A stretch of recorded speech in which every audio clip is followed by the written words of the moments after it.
A Christmas Carol by Charles Dickens. Read by Joshua Sullivan. DBA Milestone Play. Preface. I have endeavored in this ghostly little book to raise the ghost of an idea which shall not put my readers out of humor with themselves, with each other, with the season, or with me. May it haunt their houses pleasantly, and no one wish to lay it. Their faithful friend and servant, C.D. December 1843. Stave the First. Molly's Ghost. Molly was dead, to begin with. There's no doubt whatever about that. The register of his burial was signed by the clergyman, the clerk, the undertaker, and the chief mourner. Scrooge signed it, and Scrooge's name was good upon change for anything he chose to put his hand to. Old Marley was as dead as a doornail. Mind, I don't mean to say that I know, of my own knowledge, what there is particularly dead about a doornail. I might have been inclined myself to regard a coffin-nail as the deadest piece of ironmongery in the trade, but the wisdom of our ancestors is in the simile, and my unhallowed hands shall not disturb it, or the country's done for. You will therefore permit me to repeat emphatically that Molly was as dead as a doornail. Scrooge knew he was dead. Of course he did. How could it be otherwise? Scrooge and he were partners for I don't know how many years. Scrooge was his sole executor, his sole administrator, his sole assign, his sole residuary legatee, his sole friend, and sole mourner. And even Scrooge was not so dreadfully cut up by the sad event, but that he was an excellent man of business on the very day of the funeral, and solemnized it in an undoubted bargain. The mention of Molly's funeral brings me back to the point I started from. There is no doubt that Molly was dead. This must be distinctly understood, or nothing wonderful can come of the story I am going to relate. If we were not perfectly convinced that Hamlet's father died before the play began, there would be nothing more remarkable in his taking a stroll at night in an easterly wind upon his own ramparts than there would be in any other middle-aged gentleman rashly turning out after dark in a breezy spot. Say, St. Paul's churchyard, for instance, literally to astonish his son's weak mind. Scrooge never painted over old Marley's name. There it stood, years afterwards, above the warehouse door, Scrooge and Molly. The firm was known as Scrooge and Molly. Sometimes people knew the business called Scrooge, and sometimes Marley, but answered to both names, it was all the same to him. Oh, but he was a tight-fisted hand at the grindstone, Scrooge, a squeezing, wrenching, grasping, scraping, clutching, covetous old sinner, hard and sharp as flint, from which no steel had ever struck out generous fire, secret and self-contained and solitary as an oyster. The cold within him froze his old features, nipped his pointed nose, shriveled his cheek, stiffened his gait, made his eyes red, his thin lips blue, and spoke out shrewdly in his grating voice. A frosty rime was on his head and on his eyebrows and his wiry chin. He carried his own low temperature always about him. He iced his office in the dog days, and he didn't thaw it 1 degree at Christmas. External heat and cold had little influence on Scrooge. No warmth could warm, no wintry weather chill him. No wind that blew as bitter than he. No falling snow was more intent upon its purpose. No pelting rain less upon to entreaty. Foul weather didn't know where to have him. The heaviest rain and snow and hail and sleet could boast of the advantage over him in only one respect. They often came down handsomely, and Scrooge never did. Nobody ever stopped him in the street to say, with gladsome looks, "My dear Scrooge, how are you? When will you come to see me?" No beggars implored him to bestow a trifle. No children asked him, what it was o'clock. No man or woman ever once in all his life inquired the way to such and such a place of Scrooge. Even the blind men's dogs appeared to know him, and when they saw him coming would tug their owners into doorways and up courts, and then would wag their tails as though they said, "No eye at all is better than an evil eye, Dock Master." But what did Scrooge care? It was the very thing he liked, to edge his way along the crowded paths of life, warning all human sympathy to keep its distance. Was what the knowing ones call nuts to Scrooge. Once upon a time, of all the good days in the year, on Christmas Eve, old Scrooge sat busy in his counting-house. It was cold, bleak, biting weather, foggy withal, and he could hear the people in the court outside go wheezing up and down, beating their hands upon their breasts and stamping their feet upon the pavement stones to warm them. The city clocks had only just gone 3. It was quite dark already. It had not been light all day, and candles were flaring in the windows of the neighboring offices, like ruddy smears upon the palpable brown air. The fog came pouring in at every chink and keyhole, and was so dense without that although the court was the narrowest, the houses opposite were mere phantoms. To see the dingy cloud come drooping down, obscuring everything, one might have thought that nature lived hard by, and was brewing on a large scale. The door of Scrooge's counting-house was open that he might keep his eye upon his clerk, who in the dismal little cell beyond, a sort of tank, was copying letters. Scrooge had a very small fire, but the clerk's fire was so very smaller that it looked like one coal.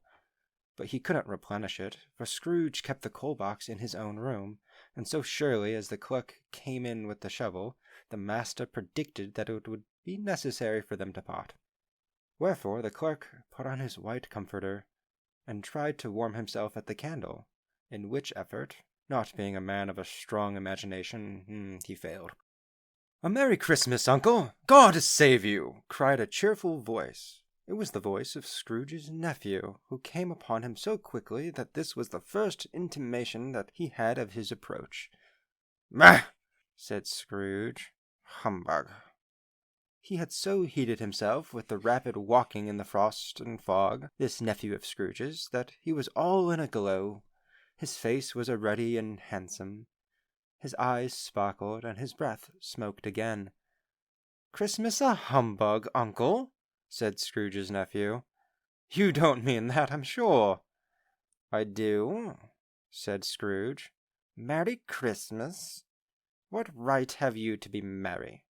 What reason have you to be merry? You're poor enough." "Come then," returned the nephew gaily. "What right have you to be so dismal? What reason have you to be morose? You're rich enough." Scrooge, having no better answer ready on the spur of the moment, said "Bah!" again, and followed it up with "Humbug." "Don't be cross, Uncle," said the nephew. "What else can I be," returned the uncle, "when I live in such a world of fools as this? Merry Christmas? Out upon Merry Christmas! What's Christmas time to you but a time for paying bills without money? A time for finding yourself a year older, but not an hour richer? A time for balancing your books and having every item in 'em through a round dozen of months presented dead against you. If I could work my will," said Scrooge indignantly, "every idiot who goes about with Merry Christmas upon his lips should be boiled with his own pudding, and buried with a stake of holly through his heart. He should." "Uncle!" pleaded the nephew. "Nephew!" returned the uncle sternly. "Keep Christmas in your own way, and let me keep it in mine." "Keep it?" repeated Scrooge's nephew. "But you don't keep it." "Let me leave it alone, then," said Scrooge. "Much good may it do you. Much good has it ever done you." "There are many things for which I might have derived good, by which I have not profited. I dare say," returned the nephew. "Christmas among the rest. But I am sure I have always thought of Christmas time, when it has come around, apart from the veneration due to its sacred name and origin, if anything good belonging to it can be apart from that, as a good time, a kind, forgiving, charitable, pleasant time. The only time I know of in the long calendar year when men and women seem by one consent to open their shut-up hearts freely and to think of people below them as if they really were fellow passengers to the grave, and not another race of creatures bound on other journeys. And therefore, uncle, though it has never put a scrap of gold or silver in my pocket, I believe that it has done me good, and will do me good, and I say, God bless it." The clerk in the tank involuntarily applauded. Becoming immediately sensible of the impropriety, he poked the fire and extinguished the last frail spark forever. "Let me hear another sound from you," said Scrooge, "and you'll keep your Christmas by losing your situation. You're quite a powerful speaker, sir," he added, turning to his nephew. "I wonder you don't go into Parliament." "Don't be angry, uncle. Come, dine with us tomorrow." Scrooge said that he would see him. Yes, indeed he did. He went the whole length of the expression, and said that he would see him in the extremity first. "But why?" cried Scrooge's nephew. "Why?" "Why did you get married?" said Scrooge. "Because I fell in love." "Because you fell in love?" growled Scrooge, as if there were the only one thing in the world more ridiculous than a Merry Christmas. "Good afternoon." "Nay, uncle. But you never came to see me before that happened. Why give it as a reason for not coming now?" "Good afternoon," said Scrooge. "I want nothing from you. I ask nothing of you. Why cannot we be friends?" "Good afternoon," said Scrooge. "I am sorry, with all my heart, to find you so resolute. We have never had any quarrel to which I have been a party. But I have made the trial in homage to Christmas, and I'll keep my Christmas's humours to the last. So, a Merry Christmas, uncle." "Good afternoon," said Scrooge, "and a Happy New Year." "Good afternoon," said Scrooge. His nephew left the room without an angry word, notwithstanding. He stopped at the outer door to bestow the greetings of the season on the clerk, who, cold as he was warmer than Scrooge, for he returned them cordially. "There's another fellow," muttered Scrooge, who overheard him. "My clerk, with 15 shillings a week and a wife and family, talking about a Merry Christmas. I'll retire to Bedlam." This lunatic, in letting Scrooge's nephew out, had let 2 other people in. They were portly gentlemen, pleasant to behold, and now stood with their hats off in Scrooge's office.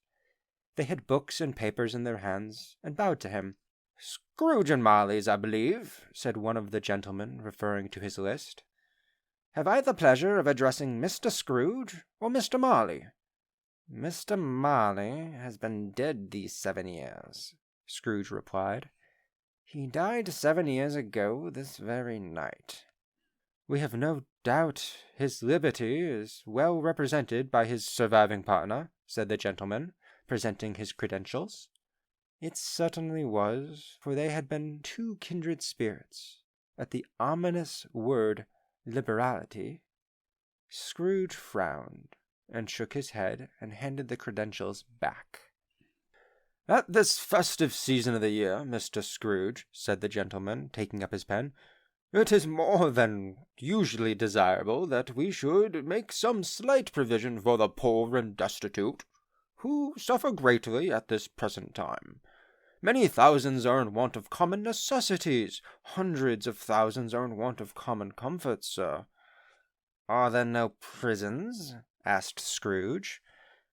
"Plenty of prisons," said the gentleman, laying down his pen again. "And the Union workhouses?" demanded Scrooge. "Are they still in operation?" "They are." "Still," returned the gentleman, "I wish I could say they were not." "The treadmill and the poor law are in full vigour, then," said Scrooge. "Both very busy, sir." "Oh! I was afraid, from what you had said at first, that something had occurred to them to stop them in their useful course," said Scrooge. "I am very glad to hear it."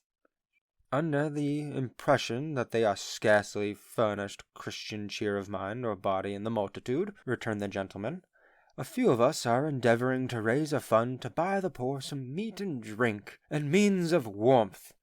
We choose this time because it is a time of all others when want is keenly felt, and abundance rejoices. What shall I put you down for?" "Nothing," replied Scrooge. "Oh, you wish to be anonymous?" "I wish to be left alone," said Scrooge.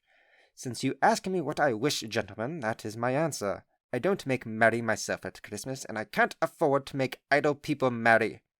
I help to support the establishments I have mentioned. They cost enough, and those who are badly off must go there."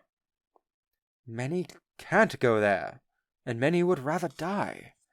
"If they would rather die," said Scrooge, "they had better do it, and decrease the surplus population. Besides, excuse me, I don't know that." "But you might know it," observed the gentleman. "It's not my business," Scrooge returned. "It's enough for a man to understand his own business, and to not interfere with other people's. Mine occupies me constantly. Good afternoon, gentlemen." Seeing clearly it would be useless to pursue their point, the gentleman withdrew. Scrooge resumed his labours with an improved opinion of himself and in a more facetious temper than was usual for him. Meanwhile, the fog and darkness thickened so that people ran about with flaring links, proffering their services to go before horses and carriages and conduct them on their way. The ancient tower of a church, whose gruff old bell was always peeping slyly down at Scrooge out of a Gothic window in the wall, became invisible, and struck the hours and quarters in the clouds, with tremulous vibrations afterwards, as if its teeth were chattering in its frozen head up there. The cold became intense. In the main street, at the corner of the court, some labourers were repairing the gas pipes, and had lighted a great fire in a brazier, round which a party of ragged men and boys were gathered, warming their hands and winking their eyes before the blaze in rapture. The water-plug being left in solitude, its overflowing sullenly congealed and turned to misanthropic ice. The brightness of the shops, where holly sprigs and berries crackled in the lamp heat of the windows, made pale faces ruddy as they passed. Poulterers' and grocers' trades became a splendid joke, a glorious pageant with which it was next to impossible to believe that such dull principles as bargain and sale had anything to do. The Lord Mayor, in the stronghold of the mighty mansion house, gave orders to his 50 cooks and butlers to keep Christmas as a Lord Mayor's household should, and even the little tailor, whom he had fined 5 shillings on the previous Monday for being drunk and bloodthirsty in the streets, stirred up tomorrow's pudding in his garret, while his lean wife and the baby sallied out to buy the beef.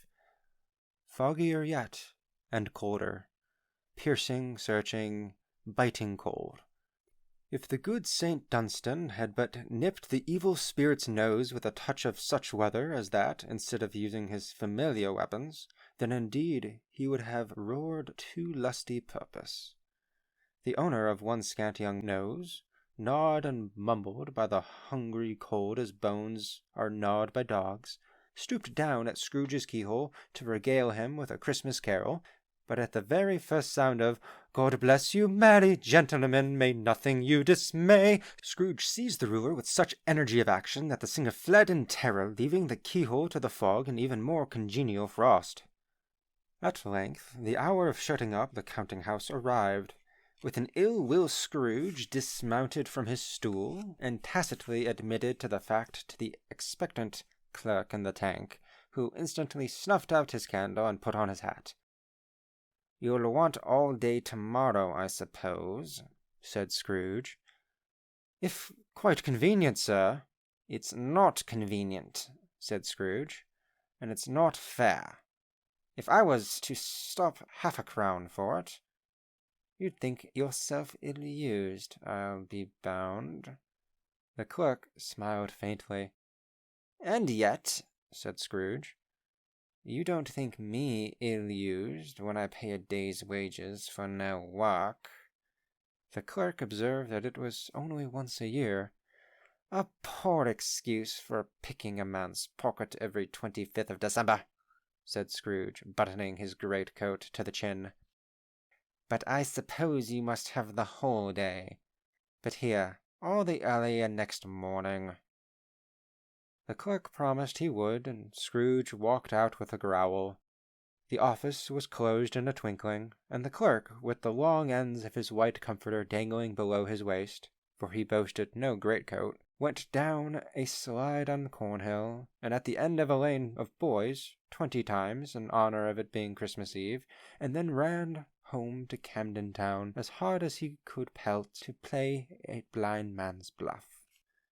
Scrooge took his melancholy dinner in his usual melancholy tavern, and having read all of the newspapers and beguiled the rest of the evening with his banker's books, went home to bed. He lived in chambers which had once belonged to his deceased partner. They were a gloomy suite of rooms in a lowering pile of buildings up a yard, where it had so little business to be that one could scarcely help fancying it must have run there when it was a young house, playing at hide-and-seek with other houses, and forgotten the way out again. It was old enough now, and dreary enough, for nobody lived in it but Scrooge, and the other rooms being all let out as offices. The yard was so dark that even Scrooge, who knew every stone, was fain to grope with his hands. The fog and frost so hung about the black old gateway of the house that it seemed as if the genius of the weather sat in mournful meditation on the threshold. Now, it is a fact that there was nothing at all particular about the knocker on the door, except that it was very large. It is also a fact that Scrooge had seen it night and morning during his whole residence in that place. Also that Scrooge had as little of what is called fancy about him as any man in the city of London, even including, which is a bold word, the corporation alderman in livery. Let it also be borne in mind that Scrooge had not bestowed one thought on Molly since his last mention of his 7 years dead partner that afternoon. And then, let any man explain to me, if he can, how it happened that Scrooge, having his key in the lock of the door, saw in the knocker, without it undergoing any intermediate process of change, not a knocker, but Molly's face. Molly's face. It was not an impenetrable shadow, as the other objects in the yard were, but had a dismal light about it, like a bad lobster in a dark cellar. It was not angry or ferocious, but looked at Scrooge as Molly used to look, with ghostly spectacles turned up on its ghostly forehead. The hair was curiously stirred as if by breath or hot air, and though the eyes were wide open, they were perfectly motionless. That, and its livid color, made it horrible. But its horror seemed to be in spite of the face and beyond its control, rather than a part of its own expression. As Scrooge looked fixedly at this phenomenon, it was a knocker again. To say that he was not startled, or that his blood was not conscious of a terrible sensation to which it had been a stranger from infancy, would be untrue. But he put his hand upon the key he had relinquished, turned it sturdily, walked in, and lighted a candle. He did pause, with a moment's irresolution, before he shut the door, and he did look cautiously behind it first, as if he half expected to be terrified with the sight of Molly's pigtail sticking out into the hole. But there was nothing on the back of the door, except the screws and nuts that held the knocker on, so he said, "Pooh!" and closed it with a bang. The sound resounded through the house like thunder.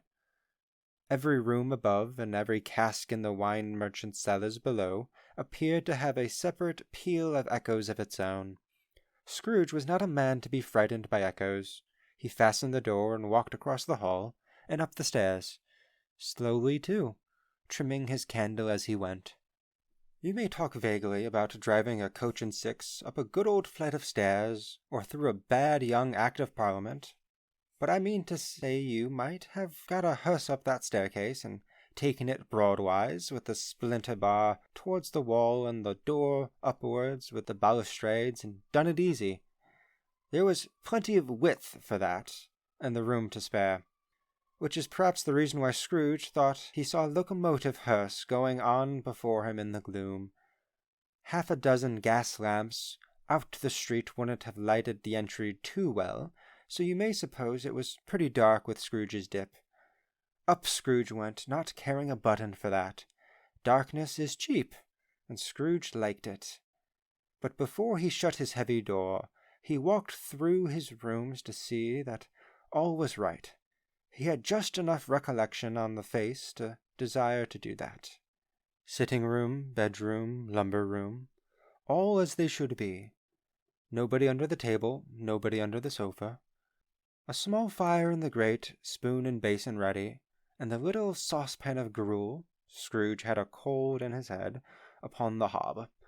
Nobody under the bed, nobody in the closet, nobody in the dressing-gown, which was hanging up in a suspicious altitude against the wall. Lumber room as usual. Old fire guard, old shoes, 2 fish baskets, washing stand on 3 legs, and a poker. Quite satisfied, he closed his door and locked himself in, double-locked himself in, which was not his custom. Thus secured against surprise, he took off his cravat, put on his dressing-gown and slippers and his nightcap, and sat down before the fire to take his gruel. It was a very low fire indeed, nothing on such a bitter night. He was obliged to sit close to it and brood over it before he could extract the least sensation of warmth from such a handful of fuel. The fireplace was an old one, built by some Dutch merchant long ago, and paved all around with quaint Dutch tiles designed to illustrate the Scriptures. There were Cains and Abels, Pharaoh's daughters, queens of Sheba, angelic messengers descending through the air on clouds of feather beds, Abraham's, Belshazzar's, apostles putting off to sea in butter boats, hundreds of figures to attract his thoughts. And yet that face of Marley, 7 years dead, came like the ancient prophet's rod and swallowed up the whole. If each smooth tile had been a blank at first, with power to shape some picture on its surface through the disjoinment fragments of his thoughts, there would have been a copy of old Marley's head on every one. "Humbug!" said Scrooge, and walked across the room. After several turns he sat down again. As he threw his head back in the chair, his glance happened to rest upon a bell, a disused bell that hung in the room and communicated for some purpose now forgotten with a chamber in the highest story of the building. It was with great astonishment and with a strange, inexplicable dread that, as he looked, he saw this bell begin to swing. It swung so softly in the outset that it scarcely made a sound, but it soon rang loudly, and so did every bell in the house. This might have lasted half a minute, or a minute, but it seemed an hour. The bells ceased as they had begun, together. They were succeeded by a clanking noise, deep down below, as if some person were dragging a heavy chain over the casks in the wine merchant's cellar.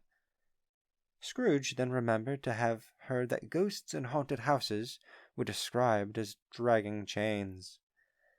The cellar door flew open with a booming sound, and then he heard the noise much louder on the floors below. Then coming up the stairs, then coming straight towards his door. "It's humbug still," said Scrooge. "I won't believe it." His colour changed, though, when, without a pause, it came on through the heavy door and passed into the room before his eyes. Upon its coming in, the dying flame leaped up as though it cried, "I know him! Marley's ghost!" and fell again. The same face, the very same face. Marley in his pigtail usual waistcoat, tights and boots, the tassels on the leather bristling like his pigtail, and his coat skirts, and the hair upon his head. The chain he drew was clasped about his middle. It was long and wound about him like a tail, and it was made, for Scrooge observed it closely, of cash-boxes, keys, padlocks, ledgers, deeds, and heavy purses wrought in steel. His body was transparent, so that Scrooge, observing him and looking through his waistcoat, could see the 2 buttons on his coat behind. Scrooge had often heard it said that Marley had no bowels, but he had never believed it until now. No, nor did he believe it even now. Though he looked the phantom through and through, and saw it standing before him, though he felt the chilling influence of its dead cold eyes, and the marked, very texture of the folded handkerchief bound about its head and chin, which wrapper he had not observed before, he was still incredulous, and fought against his senses. "How now?" said Scrooge, caustic and cold as ever.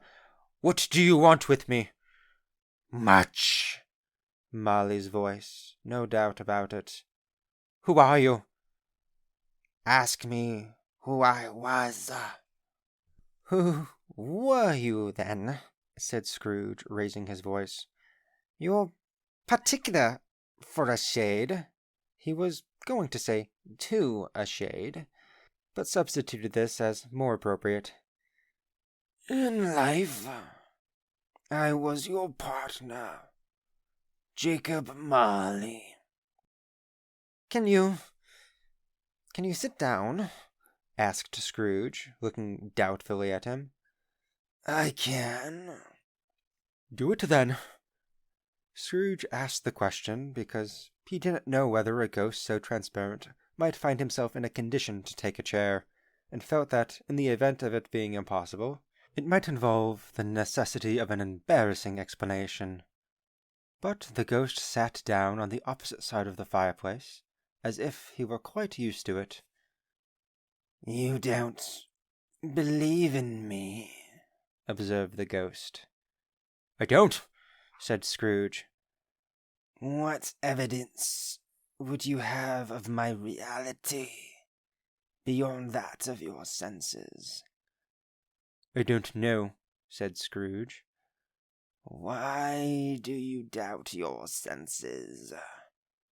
"Because," said Scrooge, "a little thing affects them. A slight disorder of the stomach makes them cheats. You may be an undigested bit of beef, a blot of mustard, a crumb of cheese, a fragment of an underdone potato. There's more of gravy than of grave about you, whatever you are." Scrooge was not much in the habit of cracking jokes, nor did he feel in his heart by any means waggish then. The truth is that he tried to be smart, as a means of distracting his own attention and keeping down his terror, for the spectre's voice disturbed the very marrow in his bones. To sit staring at those fixed, glazed eyes, in silence for a moment, would play, Scrooge felt, the very deuce of him. There was something very awful, too, in the spectre's being provided with an infernal atmosphere of its own. Scrooge could not feel it himself, but this was clearly the case, for though the ghost sat perfectly motionless, its hair and skirts and tassels were still agitated as by the hot vapor from an oven. "You see this toothpick?" said Scrooge, returning quickly to the charge, for the reason just assigned, and wishing, though it were only for a second, to divert the vision's stony gaze from himself. "I do," replied the ghost. "You are not looking at it," said Scrooge. "But I see it," said the ghost, "notwithstanding."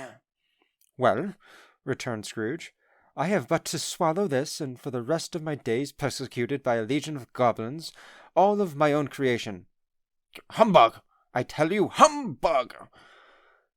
At this, the spirit raised a frightful cry, and shook its chain with such a dismal and appalling noise that Scrooge held on tight to his chair to save himself from falling in a swoon. But how much greater was his horror when the phantom, taking off the bandage round its head, as if it were too warm to wear indoors, its lower jaw dropped down upon its breast. Scrooge fell upon his knees and clasped his hands before his face. "Mercy," he said, "dreadful apparition! Why do you trouble me?" "Man of the worldly mind," replied the ghost, "do you believe in me or not?" "I do," said Scrooge. "I must. But why do spirits walk the earth, and why do they come to me?" "It is required of every man," the ghost returned, "that the spirit within him should walk abroad among his fellow men, and to travel far and wide. And if that spirit goes not forth in life, it is condemned to do so after death. It is doomed to wander through the world, woe is me, and witness what it cannot share, and might have shared on earth and turned to happiness." Again, the spectre raised a cry, and shook its chain and wrung its shadowy hands. "You are fettered," said Scrooge, trembling. "Tell me why." "I wear the chain I forged in life," replied the ghost. "I made it link by link and yard by yard. I girded it on of my own free will, and of my own free will I wore it. Is its pattern strange to you?" Scrooge trembled more and more. "Or would you know," pursued the ghost, "the weight and length of the strong coil you bear yourself? It was full as heavy and as long as this 7 Christmases ago. You have labored on it since. It is a ponderous chain." Scrooge glanced about him on the floor, in the expectation of finding himself surrounded by some 50 or 60 fathoms of iron cable, but he could see nothing. "Jacob," he said imploringly. "Oh, Jacob Marley, tell me more. Speak comfort to me, Jacob." "I have none to give," the ghost replied. "It comes from other regions, Ebenezer Scrooge, and is conveyed by other ministers to other kinds of men. Nor can I tell you what I would. A very little more is all permitted to me. I cannot rest. I cannot stay. I cannot linger anywhere. My spirit never walked beyond our counting-house. Mark me! In my life, my spirit never roved beyond the narrow limits of our money-changing hole. And weary journeys lie before me." It was a habit with Scrooge, whenever he became thoughtful, to put his hands to his breech pockets, pondering on what the ghost had said, and he did so now, but without lifting his eyes or getting off his knees. "You must have been very slow about it, Jacob," Scrooge observed, in a business-like manner, though with humility and deference. "Slow?" the ghost repeated. 7 years dead," mused Scrooge, "and traveling all the time." "The whole time," said the ghost. "No rest, no peace, incessant torture of remorse." "You travel fast?" said Scrooge. "On the wings of the winds," replied the ghost. "You might have got over a great quantity of ground in 7 years," said Scrooge. The ghost, on hearing this, set up another cry and clanked its chain so hideously in the dead silence of the night that the ward would have been justified in indicting it for a nuisance. "But you were always a good Man of business, Jacob, faltered Scrooge, who now began to apply this to himself. Business, cried the ghost, wringing its hands again. Mankind was my business. The common welfare was my business. Charity, mercy, forbearance, and benevolence were all my business. The dealings of my trade were but a drop of water in the comprehensive ocean of my business. It held up its chain at arm's length, as if that were the cause for all its unavailing grief, and flung it heavily upon the ground. At this time of the rolling year, the spectre said, I suffer most. Why did I walk through crowds of fellow beings with my eyes turned down, and never raise them to that blessed star which led the wise men to a poor abode? Were there no poor houses to which its light could have conducted me? Scrooge was very much dismayed to hear the spectre going on at this rate, and began to quake exceedingly. Hear me, said the ghost. My time is nearly gone. I will, said Scrooge, but don't be hard upon me. Don't be flowery, Jacob, pray. How it is that I appear before you in a shape that you can see, I may not tell. I have sat invisible beside you many and many a day. It was not an agreeable idea. Scrooge shivered and wiped the perspiration from his brow. That is no light part of my penance, pursued the ghost. I am here tonight to warn you that you have yet a chance and a hope of escaping my fate, a chance and a hope of procuring Ebenezer. You were always a good friend to me, said Scrooge. Thank ye.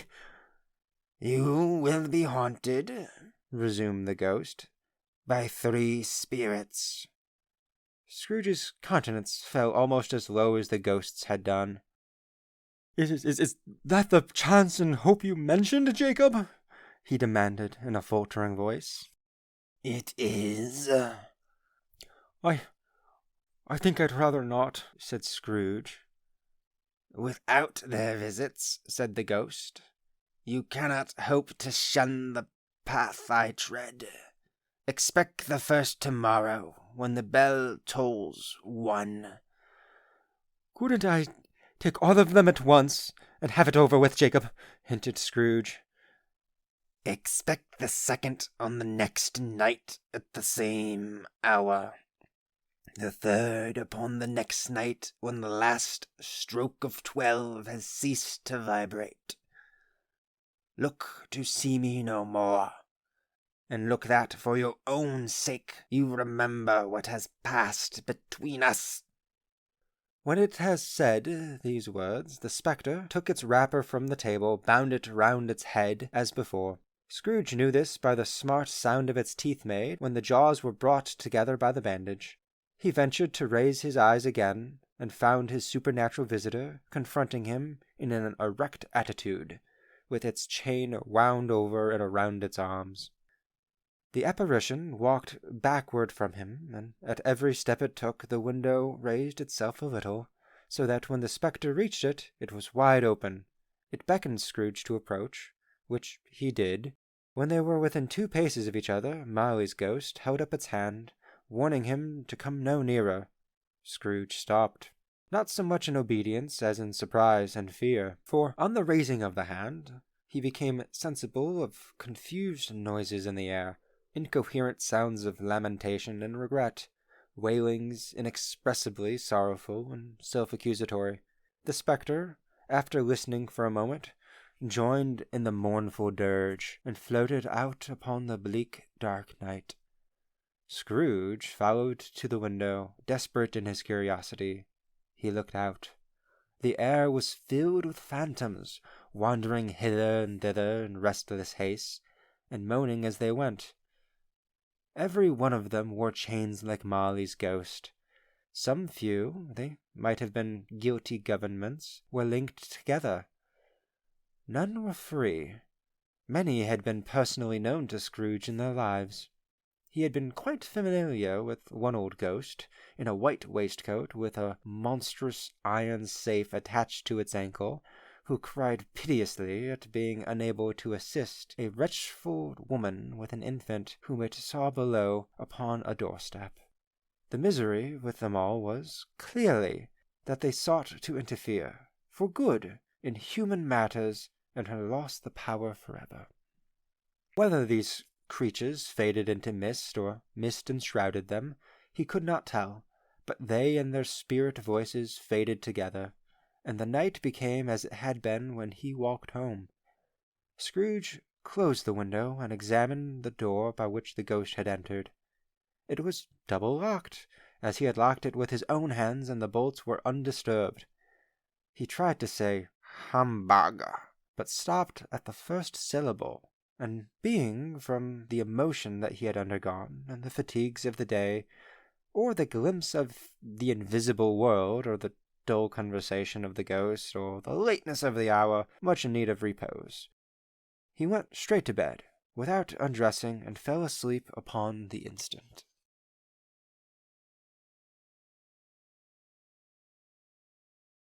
Stave the Second, the first of the three spirits. When Scrooge awoke, it was so dark that, looking out of the bed, he could scarcely distinguish the transparent window from the opaque walls of his chamber. He was endeavoring to pierce the darkness with his ferret eyes, when the chimes of a neighboring church struck the 4 quarters. So he listened for the hour. To his great astonishment, the heavy bell went on from 6 to 7, and from 7 to 8, and regularly up to 12, then stopped. 12? It was past 2 when he went to bed. The clock was wrong. An icicle must have got into the works. 12? He touched the spring of his repeater to correct this most preposterous clock. Its rapid little pulse beat 12, and stopped. "Why, it isn't possible," said Scrooge, "that I can have slept through a whole day and far into another night. It isn't possible that anything has happened to the sun, and this is 12 at noon." The idea being an alarming one, he scrambled out of bed and groped his way to the window. He was obliged to rub the frost off with the sleeve of his dressing gown before he could see anything, and could see very little then. All he could make out was that it was still very foggy and extremely cold, and that there was no noise of people running to and fro, and making a great stir, as there unquestionably would have been if night had beaten off bright day and taken possession of the world. This was a great relief, because 3 days after sight of this first exchange, paid to Mr. Ebenezer Scrooge or his order, and so forth, would have become a mere United States security if there were no days to count by. Scrooge went to bed again, and thought and thought and thought it over and over and over, and could make nothing of it.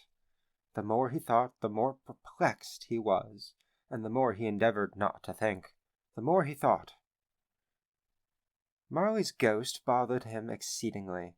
Every time he resolved within himself, after mature inquiry, that it was all a dream, his mind flew back again, like a strong spring released, to its first position, and presented the same problem it worked all through. Was it a dream or not?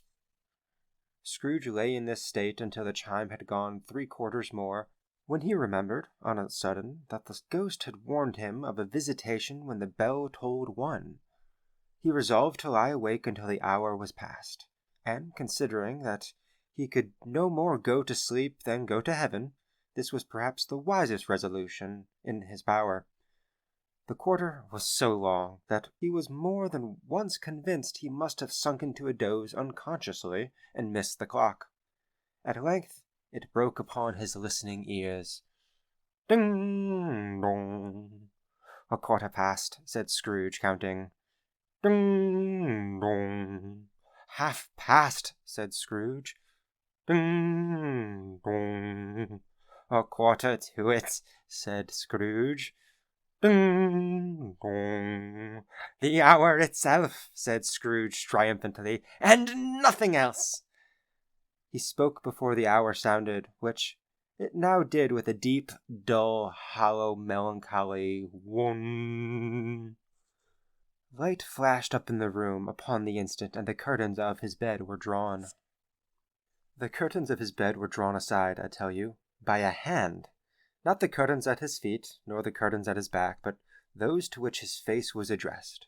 The curtains of his bed were drawn aside, and Scrooge, starting up into a half-recumbent attitude, found himself face to face with the unearthly visitor who drew them, as close to it as I am now to you, and I am standing in the spirit at your elbow. It was a strange figure, like a child, yet not so like a child as like an old man, viewed through some supernatural medium which gave him the appearance of having receded from view and being diminished to a child's proportions. Its hair, which hung about its neck and down its back, was white as if with age, and yet the face had not a wrinkle in it, and the tenderest bloom was on the skin. The arms were very long and muscular, the hands the same, as if its hold were of uncommon strength. Its legs and feet, most delicately formed, were, like those upper members, bare. It wore a tunic of the purest white, and round its waist was bound a lustrous belt, the sheen of which was beautiful. It held a branch of fresh green holly in its hand, and, in singular contradiction of this wintry emblem, had its dress trimmed with summer flowers. But the strangest thing about it was, that from the crown of the head there sprung a bright, clear jet of light, by which all this was visible, and which was doubtless the occasion of it using in its duller moments a great extinguisher for a cap, which it now held under its arm.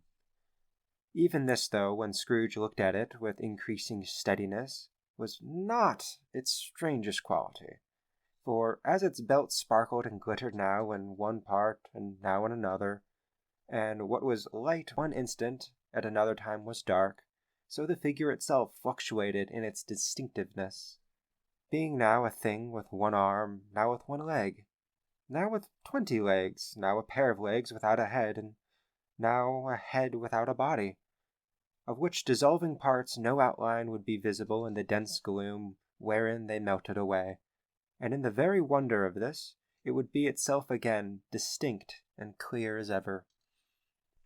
"Are you the spirit, sir, whose coming was foretold to me?" asked Scrooge. "I am."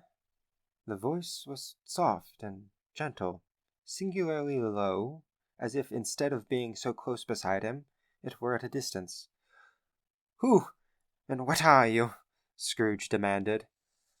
"I am the ghost of Christmas past." "Long past?" inquired Scrooge, observant of its dwarfish stature. "No, your past." Perhaps Scrooge could not have told anybody why, if anybody could have asked him, but he had a special desire to see the spirit in this cap, and begged him to be covered. "What!" exclaimed the ghost, "would you so soon put out with your worldly hands the light I give?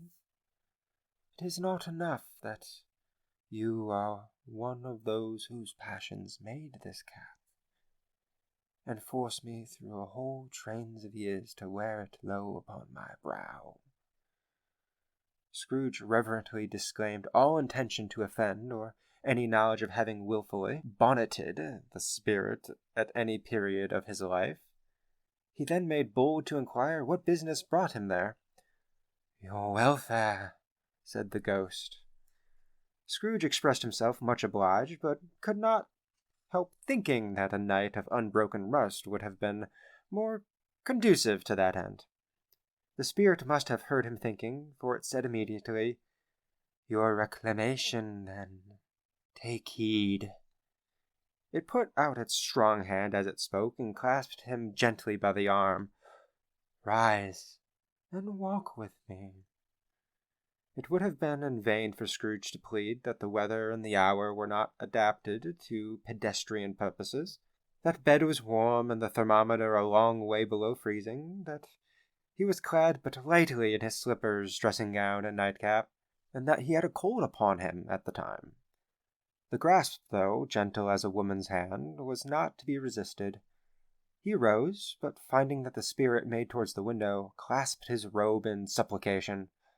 "I am immortal," Scrooge remonstrated, "and liable to fall." "Bear but a touch of my hand there," said the spirit, laying it upon his heart, "and you shall be upheld in more than this." As the words were spoken, they passed through the wall and stood upon an open country road, with fields on either hand. The city had entirely vanished. Not a vestige of it was to be seen. The darkness and the mist had vanished with it, for it was a clear, cold, wintry day, with snow upon the ground. "Good heaven!" said Scrooge, clasping his hands together as he looked about him. "I was bred in this place. I was a boy here."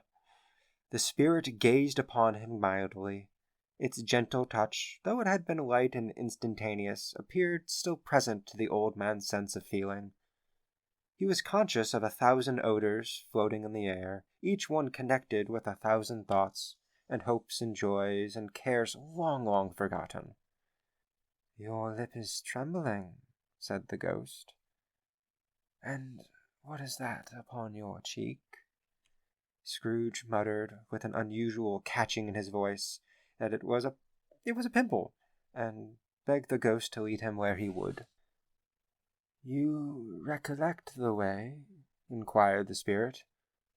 "Remember it?" cried Scrooge with fervor. "I could walk it blindfolded." "Strange to have forgotten it so many years," observed the ghost. "Let us go on."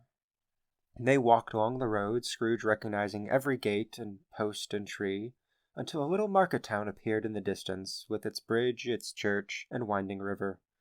Some shaggy ponies now were seen trotting towards them with boys on their backs, who called to other boys in country gigs and carts, driven by farmers. All these boys were in great spirits and shouted to each other until the broad fields were so full of merry music that the crisp air laughed to hear it. "These are but shadows of the things that have been," said the ghost. "They have no consciousness of us." The jocund travellers came on, and as they came, Scrooge knew and named them every one. Why was he rejoiced beyond all bounds to see them? Why did his cold eye glisten and his heart leap up just when they went past? Why was he filled with gladness when he heard them give each other Merry Christmas as they parted at crossroads and byways for their several homes? What was Merry Christmas to Scrooge? Out upon Merry Christmas! What good had it ever done him? "The school is not quite deserted," said the ghost. "A solitary child, neglected by his friends, is left there still." Scrooge said he knew it, and he sobbed. They left the high road by a well-remembered lane, and soon approached a mansion of dull red brick, with a little weathercock-surmounted cupola on the roof, and a bell hanging in it. It was a large house, but one of the broken fortunes, for the spacious offices were little used, their walls were damp and mossy, their windows broken and their gates decayed. Fowls clucked and strutted in the stables, and the coach-houses and sheds were overrun with grass. Nor was it more retentive of its ancient state within. For entering the dreary hall and glancing through the open doors of many rooms, they found them poorly furnished, cold, and vast. There was an earthy savour in the air, a chilly bareness in the place, which associated itself somehow with too much getting up by candlelight, and not too much to eat. They went, the ghost and Scrooge, across the hall to a door at the back of the house. It was opened before them, and disclosed a long, bare, melancholy room, made barer still by lines of plain deal forms and desks. At one of these a lonely boy was reading near a feeble fire, and Scrooge sat down upon a form, and wept to see this poor forgotten self as he used to be. Not a latent echo in the house, not a squeak and a scuffle from the mice behind the panelling, not a drip from the half-thawed water-spout in the dull yard beyond, Not a sigh among the leafless boughs of one despondent poplar, not the idle swinging of an empty storehouse door. No, not a clicking in the fire, but fell upon the heart of Scrooge with a softening influence, and gave a freer passage to his tears. The spirit touched him on the arm, and pointed to his younger self, intent upon his reading. Suddenly a man in foreign garments, wonderfully real and distinct to look at, stood outside the window with an axe stuck in his belt and leading by the bridle an ass laden with wood. "Why, it's Ali Baba!" Scrooge exclaimed in ecstasy. "It's dear old honest Ali Baba!" Yes, I know. One Christmas time, when yonder solitary child was left here all alone, he did come for the first time, just like that. Poor boy, and Valentine," said Scrooge, "and his wild brother Orson. There they go. And what's his name? Who put down in his drawers asleep at the gate of Damascus? Don't you see him? And the Sultan's groom turned upside down by the genie. There he was upon his head. Serves him right. I'm glad of it. What business had he to be married to the princess?" To hear Scrooge expending all of the earnestness of his nature on such subjects, in a most extraordinary voice between laughs and cries, and to see his heightened and excited face, would have been a surprise to his business friends in the city, indeed. "There's the parrot!" cried Scrooge. "Green body, yellow tail, with a thing like a lettuce growing out of the top of his head. There he is! Poor Robin Crusoe, he called him, when he came home again after sailing around the island. Poor Robin Crusoe! Where have you been, Robin Crusoe?"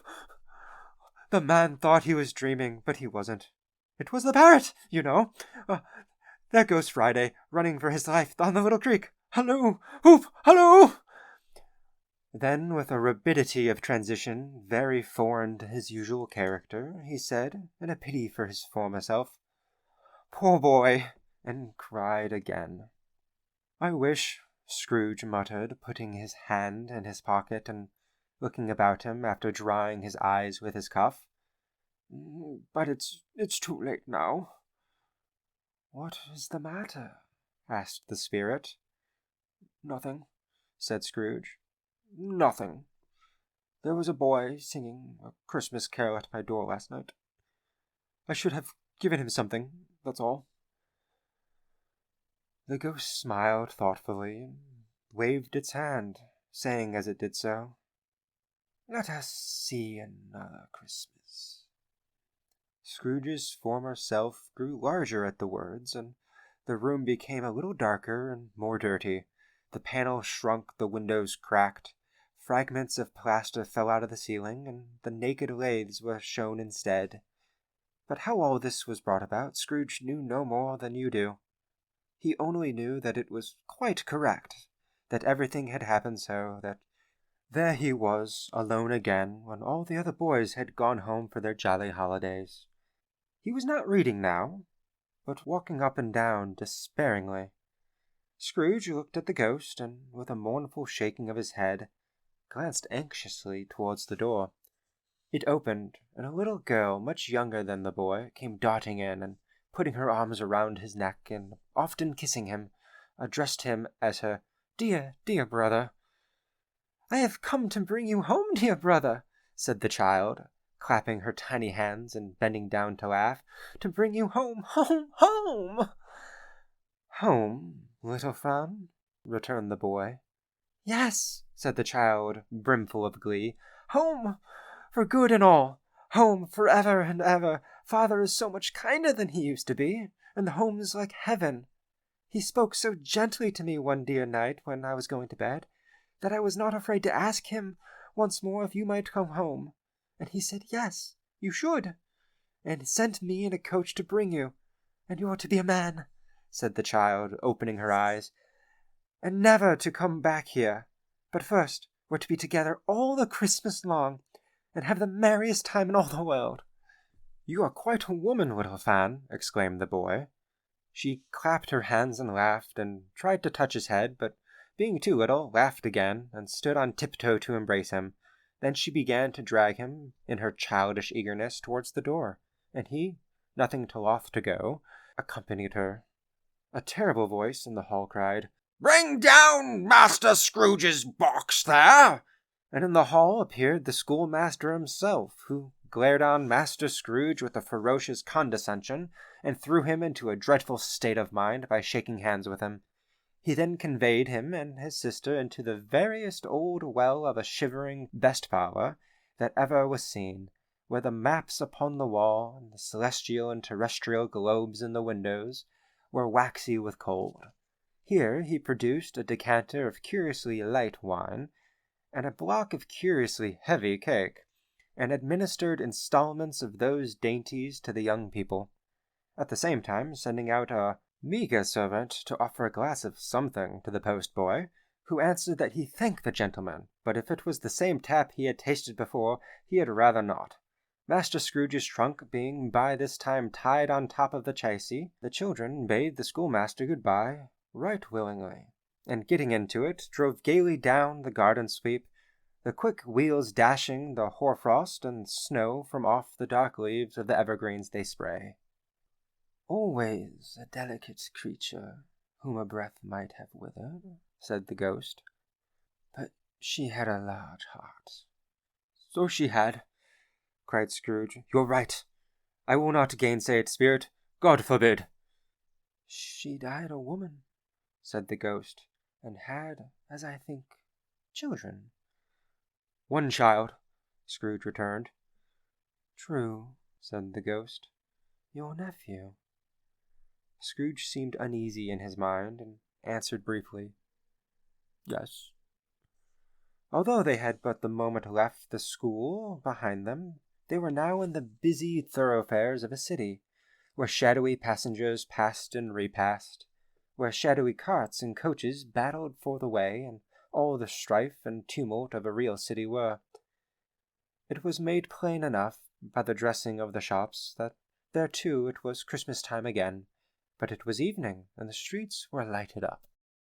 The ghost stopped at a certain warehouse door, and asked Scrooge if he knew it. "Know it?" said Scrooge. "Was I apprenticed here?" They went in. At sight of an old gentleman in a Welsh wig sitting behind such a high desk that if he had been 2 inches taller he must have knocked his head against the ceiling, Scrooge cried in a great excitement, "Why, it's old Fezziwig!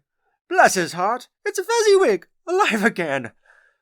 Old Fezziwig laid down his pen and looked up at the clock, which pointed to the hour of 7. He rubbed his hands, adjusted his capacious waistcoat, laughed all over himself, from his shoes to his organ of benevolence, and called out in a comfortable, oily, rich, fat, jovial voice, "Yo-ho, there! Ebenezer! Dick!" Scrooge's former self, now a grown and young man, came briskly in accompanied by his fellow prentice. "Dick Wilkins, to be sure," said Scrooge to the ghost. "Bless me, yes, there he is. He must be very attached to me, was Dick. Poor Dick, dear, dear." "Oh, my boys," said Fezziwig. "No more work tonight. Christmas Eve, Dick. Christmas, Ebenezer. Let's have the shutters up," cried old Fezziwig with a sharp clap of his hands, "before a man can say Jack Robinson." You wouldn't believe how these two fellows went at it. They charged into the street with the shutters. 1, 2, 3. Had 'em up in their places. 4, 5, 6. Barred 'em and pinned 'em. 7, 8, 9. And came back before you could have got to 12, panting like racehorses. "Hilly-hoo!" cried old Fezziwig, skipping down from the high desk with wonderful agility. "Clear away, my lads, and let's have lots of room here. Hilly-ho, Dick! Cheer up, Ebenezer!" Clear away? There was nothing they wouldn't have cleared away, and couldn't have cleared away, with old Fezziwig looking on. It was done in a minute. Every movable was packed off as if they were dismissed from their public life forevermore. The floor was swept and watered, the lamps were trimmed, fuel was heaped upon the fire, and the warehouse was as snug and warm and dry and bright as a ballroom, as you would desire to see upon a winter's night. In came a fiddler with a music-book, and went up to the lofty desk, and made an orchestra of it, and tuned like 50 stomach-aches, In came Mrs. Fezziwig with one substantial smile. In came the 3 Miss Fezziwigs, beaming and lovable. In came the 6 young followers whose hearts they broke. In came the young men and women employed in the business. In came the household maid, with her cousin the baker. In came the cook, with her brother's particular friend, and the milkman.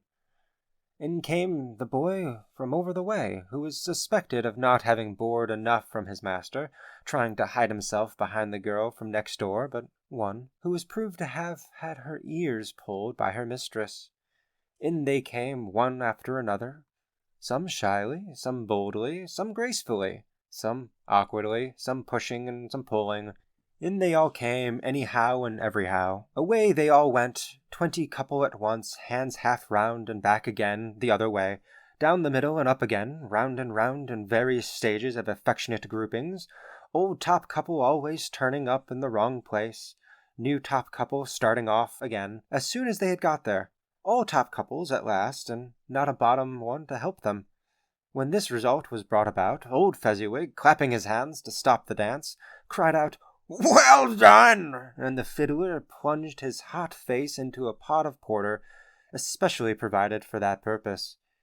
But scorning rest upon his reappearance, he instantly began again, though there were no dancers yet, as if the other fiddler had been carried home, exhausted, and he was a brand-new man resolved to beat him out of sight or perish. There were more dances, and there were forfeits, and more dances, and there was cake, and there was negus, and there was a great piece of cold roast, and there was a great piece of cold boiled, and there were mince pies and plenty of beer. But the great effect of the evening came after the roast and boiled, when the fiddler, an artful dog, mind, the sort of man who knew his business better than you or I could ever told him, struck up Sir Roger de Coverley. Then old Fezziwig stood out to dance with Mrs. Fezziwig, top couple too, with a good stiff piece of work cut out for them. 3 or 4 and 20 pair of partners, people who were not to be trifled with, people who would dance, and had no notion of walking. But if they had been twice as many, 4 times, old Fezziwig would have been a match for them, and so would Mrs. Fezziwig. As to her, she was worthy to be his partner in every sense of the term. If that's not high praise, tell me higher, and I'll use it. A positive light appeared to issue from Fezziwig's calves, and they shone in every part of the dance like moons. You couldn't have predicted at any given time what would have become of them next. And when old Fezziwig and Mrs. Fezziwig had gone all through the dance, advance and retire, both hands to your partner, bow and curtsy, corkscrew, thread the needle, and back again to your place, Fezziwig cut so deftly that he appeared to wink with his legs, and came upon his feet again without a stagger. When the clock struck 11, this domestic ball broke up. Mr. and Mrs. Fezziwig took to their stations, one on either side of the door, and shaking hands with every person individually as he or she went out, wished him or her a Merry Christmas. When everybody had retired but the 2 prentices, they did the same to them, and thus the cheerful voices died away, and the lads were left to their beds, which was under a counter in the back shop.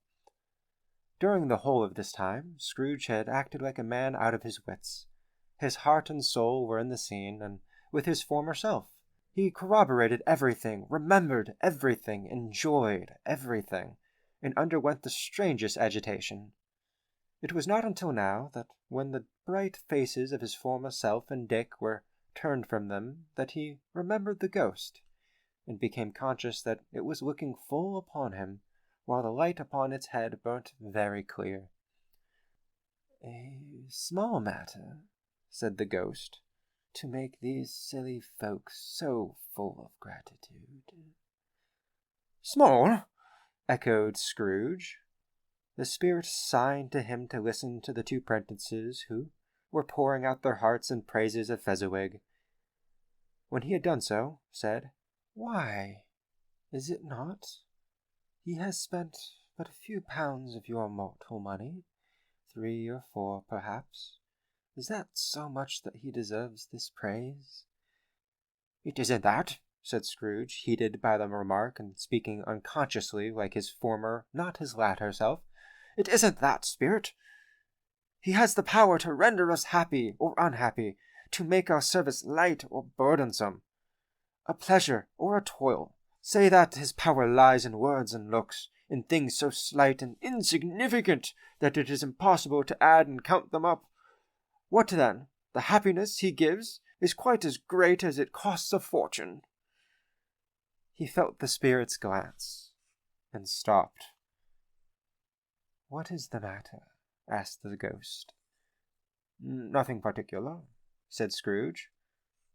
"Something, I think," the ghost insisted.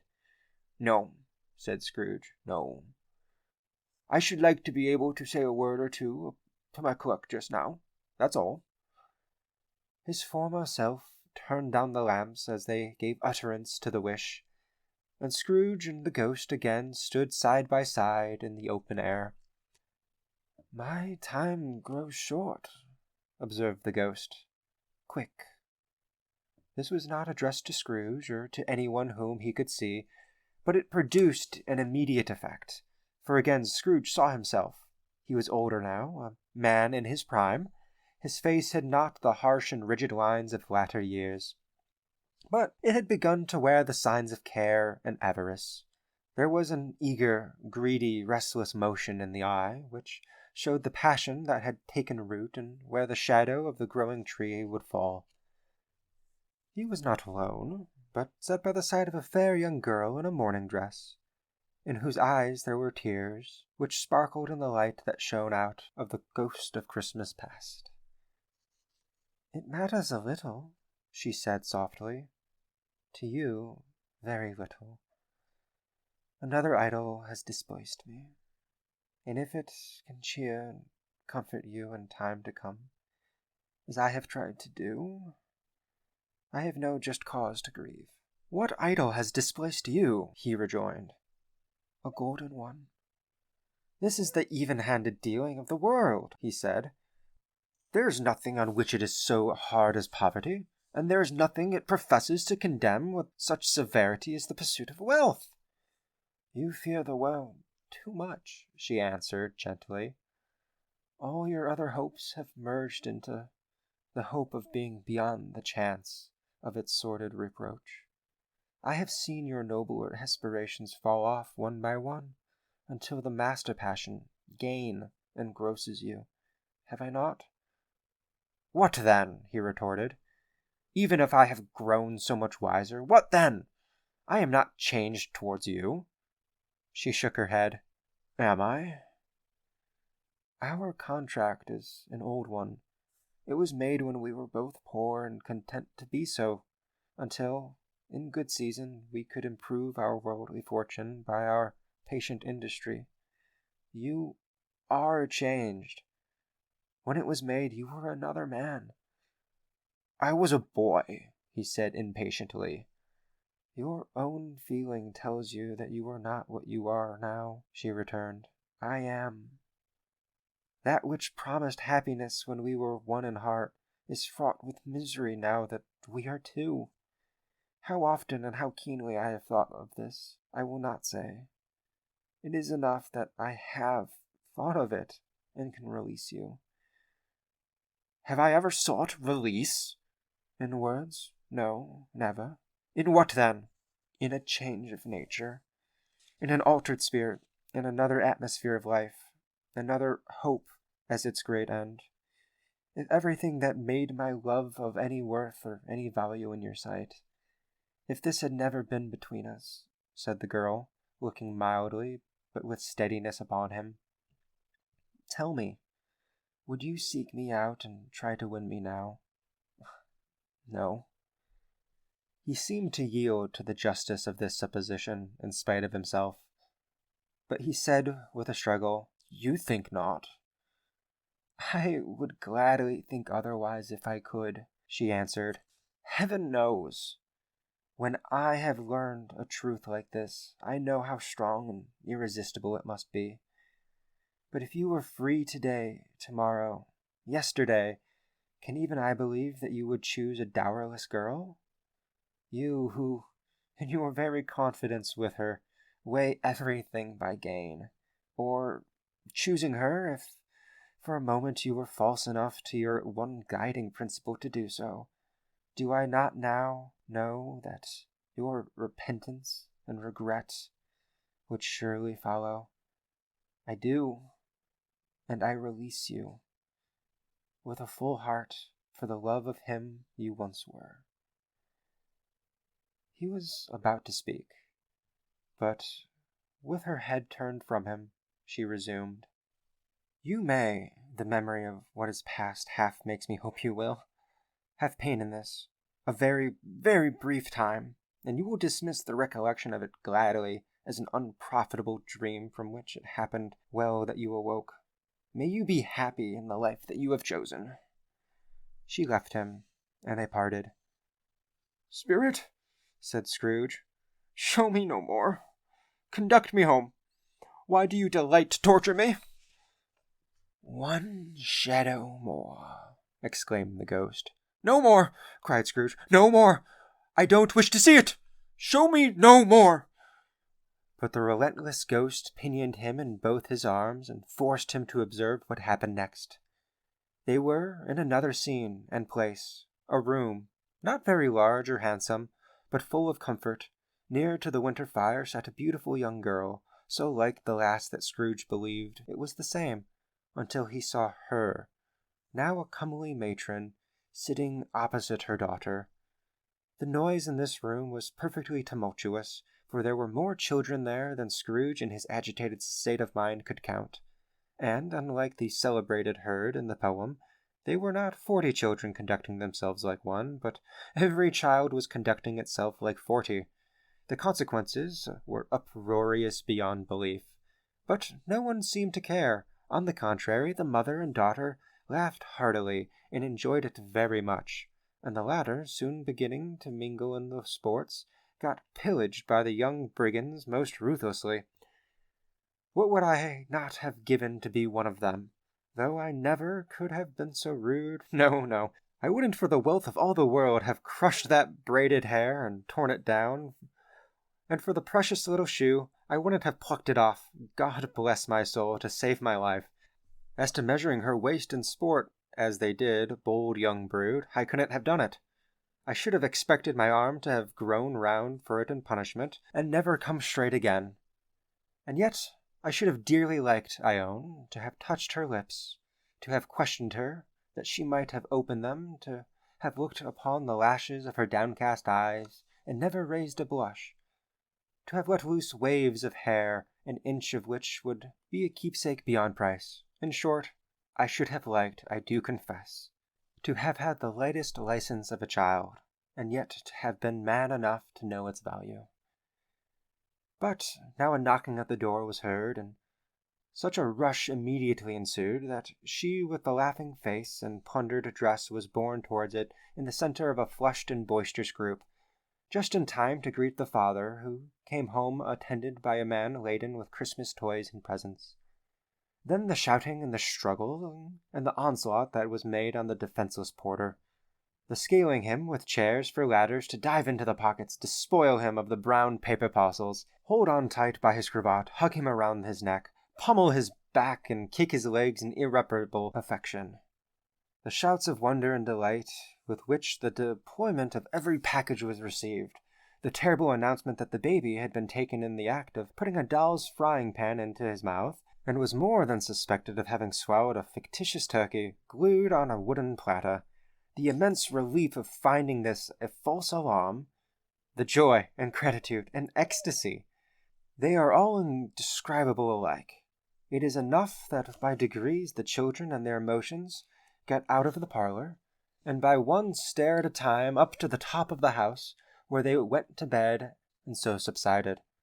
And now Scrooge looked on more attentively than ever, when the master of the house, having his daughter leaning fondly on him, sat down with her and her mother at their own fireside.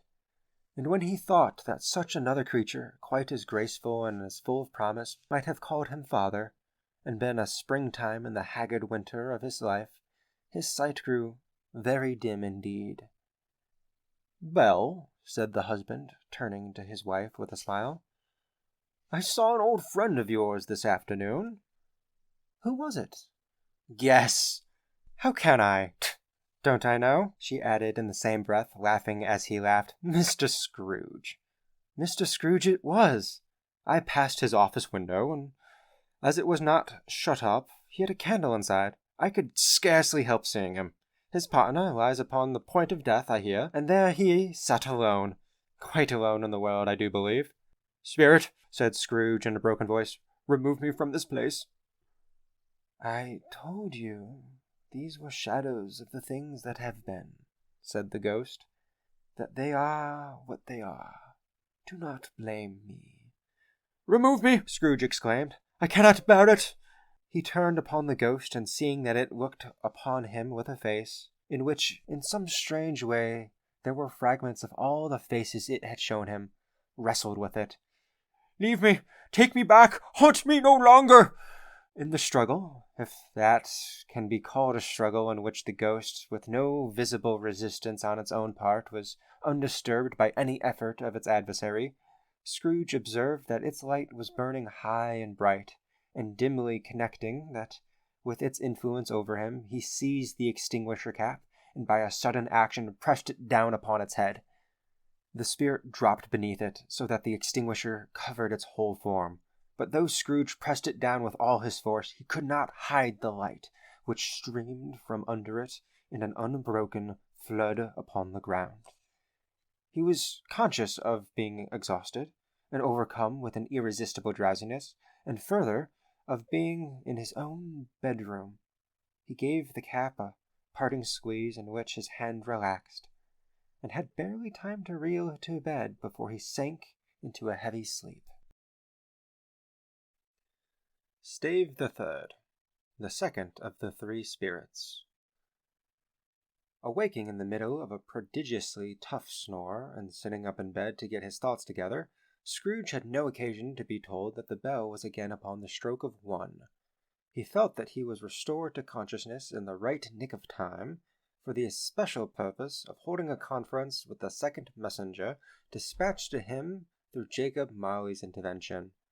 But finding that he turned uncomfortably cold when he began to wonder which of his curtains this new spectre would draw back, he put them every one aside with his own hands, and, lying down again, established a sharp lookout all around the bed, for he wished to challenge the spirit on the moment of its appearance, and did not wish to be taken by surprise and made nervous.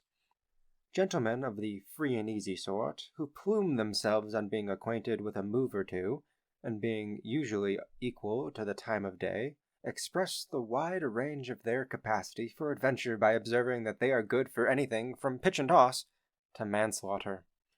Between which opposite extremes, no doubt, there lies a tolerably wide and comprehensive range of subjects. Without venturing for Scrooge quite as heartily as this, I don't mind calling on you to believe that he was ready for a good broad field of strange appearances, and that nothing between a baby and rhinoceros would have astonished him very much. Now, being prepared for almost anything, he was not by any means prepared for nothing, and consequently, when the bell struck 1, and no shape appeared, he was taken with a violent fit of trembling. 5 minutes, 10 minutes, a quarter of an hour went by, yet nothing. All this time he lay upon his bed, in the very core and center of a blaze of ruddy light, which streamed upon it when the clock proclaimed the hour, and which, being only light, was more alarming than a dozen ghosts, as he was powerless to make out what it meant, or would be at, and was sometimes apprehensive that he might be at that very moment an interesting case of spontaneous combustion, without having the consolation of knowing it. At last, however, he began to think, as you or I would have thought at first, for it is always the person not in the predicament who knows what ought to have been done in it, and would unquestionably have done it too. At last, I say, he began to think that the source and secret of this ghostly light might be in the adjoining room, from whence, on further tracing it, it seemed to shine. This idea taking full possession of his mind, he got up softly and shuffled in his slippers to the door. The moment Scrooge's hand was on the lock, a strange voice called him by his name, and bade him enter. He obeyed. It was his own room, there was no doubt about that, but it had undergone a surprising transformation. The walls and ceiling were so hung with living green that it looked a perfect grove, from every part of which bright gleaming berries glistened. The crisp leaves of holly, mistletoe, and ivy reflected back the light, as if so many little mirrors had been scattered there, and such a mighty blaze went roaring up the chimney, as that dull petrification of a hearth had never known in Scrooge's time, or Marley's, or for many and many a winter season gone. Heaped up on the floor, to form a kind of throne, were turkeys, geese, game, poultry, brawn, great joints of meat, sucking pigs, long wreaths of sausages, mince pies, plum puddings, barrels of oysters, red-hot chestnuts, cherry-cheeked apples, juicy oranges, luscious pears, immense twelfth cakes, and seething bowls of punch that made the chamber dim with their delicious steam. In easy state upon this couch there sat a jolly giant, glorious to see, who bore a glowing torch, in shape not unlike Plenty's horn, and held it up, high up, to shed its light on Scrooge as he came peeping round the door. "Come in!" exclaimed the ghost. "Come in, and know me better, man!" Scrooge entered timidly, and hung his head before this spirit. He was not the dogged Scrooge he had been, and though the spirit's eyes were clear and kind, he did not like to meet them. "I am the ghost of Christmas present," said the spirit. "Look upon me!" Scrooge reverently did so. It was clothed in one simple green robe, or mantle, bordered with white fur. The garment hung so loosely on the figure that its capacious breast was bare, as if disdaining to be warded or concealed by any artifice. Its feet, observable beneath the ample folds of the garment, were also bare, and on its head it wore no other covering than a holly wreath, set there and here with shining icicles.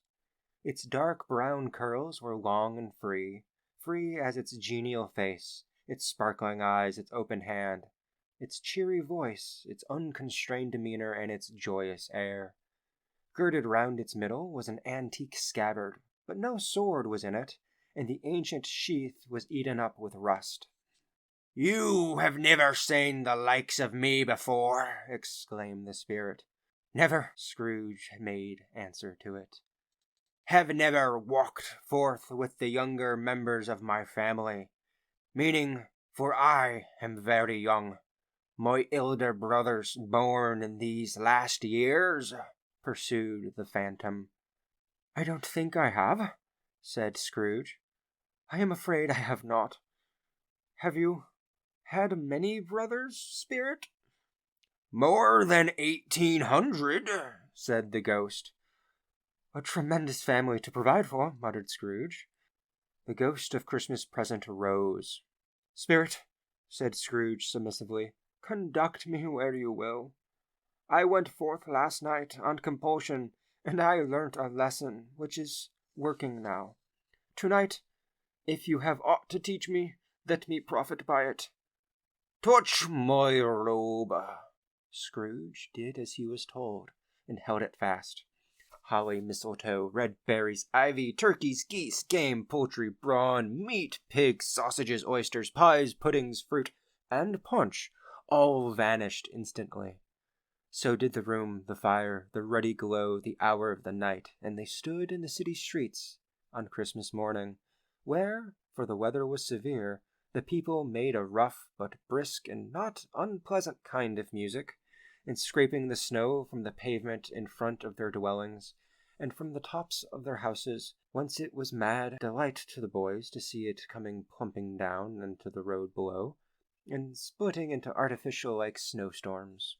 The house fronts looked black enough, and the windows blacker, contrasting with the smooth white sheet of snow upon the roofs, and with the dirtier snow upon the ground, which last deposit had been ploughed up in deep furrows by the heavy wheels of carts and wagons, furrows that crossed and recrossed each other hundreds of times where the great streets branched off, and made intricate channels hard to trace in the thick yellow mud and icy water.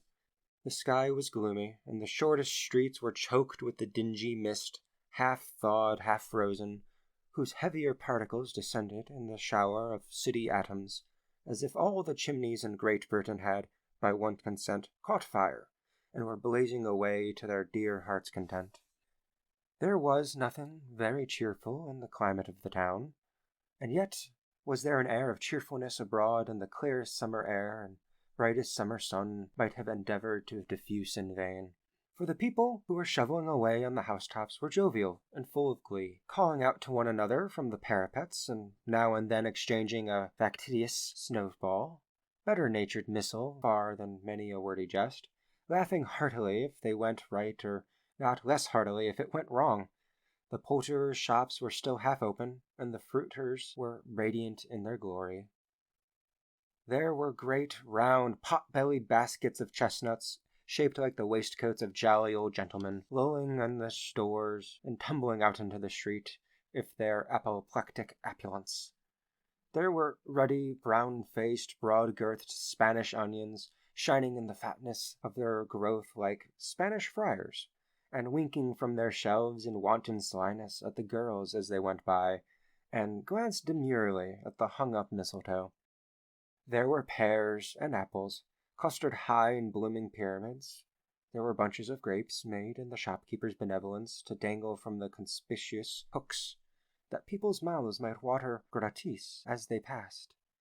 There were piles of filberts, mossy and brown, recalling, in their fragrance, ancient walks among the woods and pleasant shuffling ankles, deep through withered leaves. There were Norfolk biffins, squab and swarthy, setting off the yellow of the oranges and lemons, and in the great compactness of their juicy persons, urgently entreating and beseeching to be carried home in paper bags and eaten after dinner.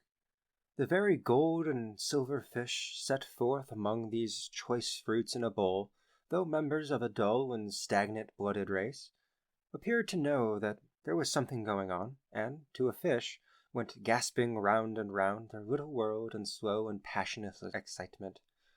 The grocers, the grocers, nearly closed, with perhaps 2 shutters down, or 1, but through those gaps such glimpses.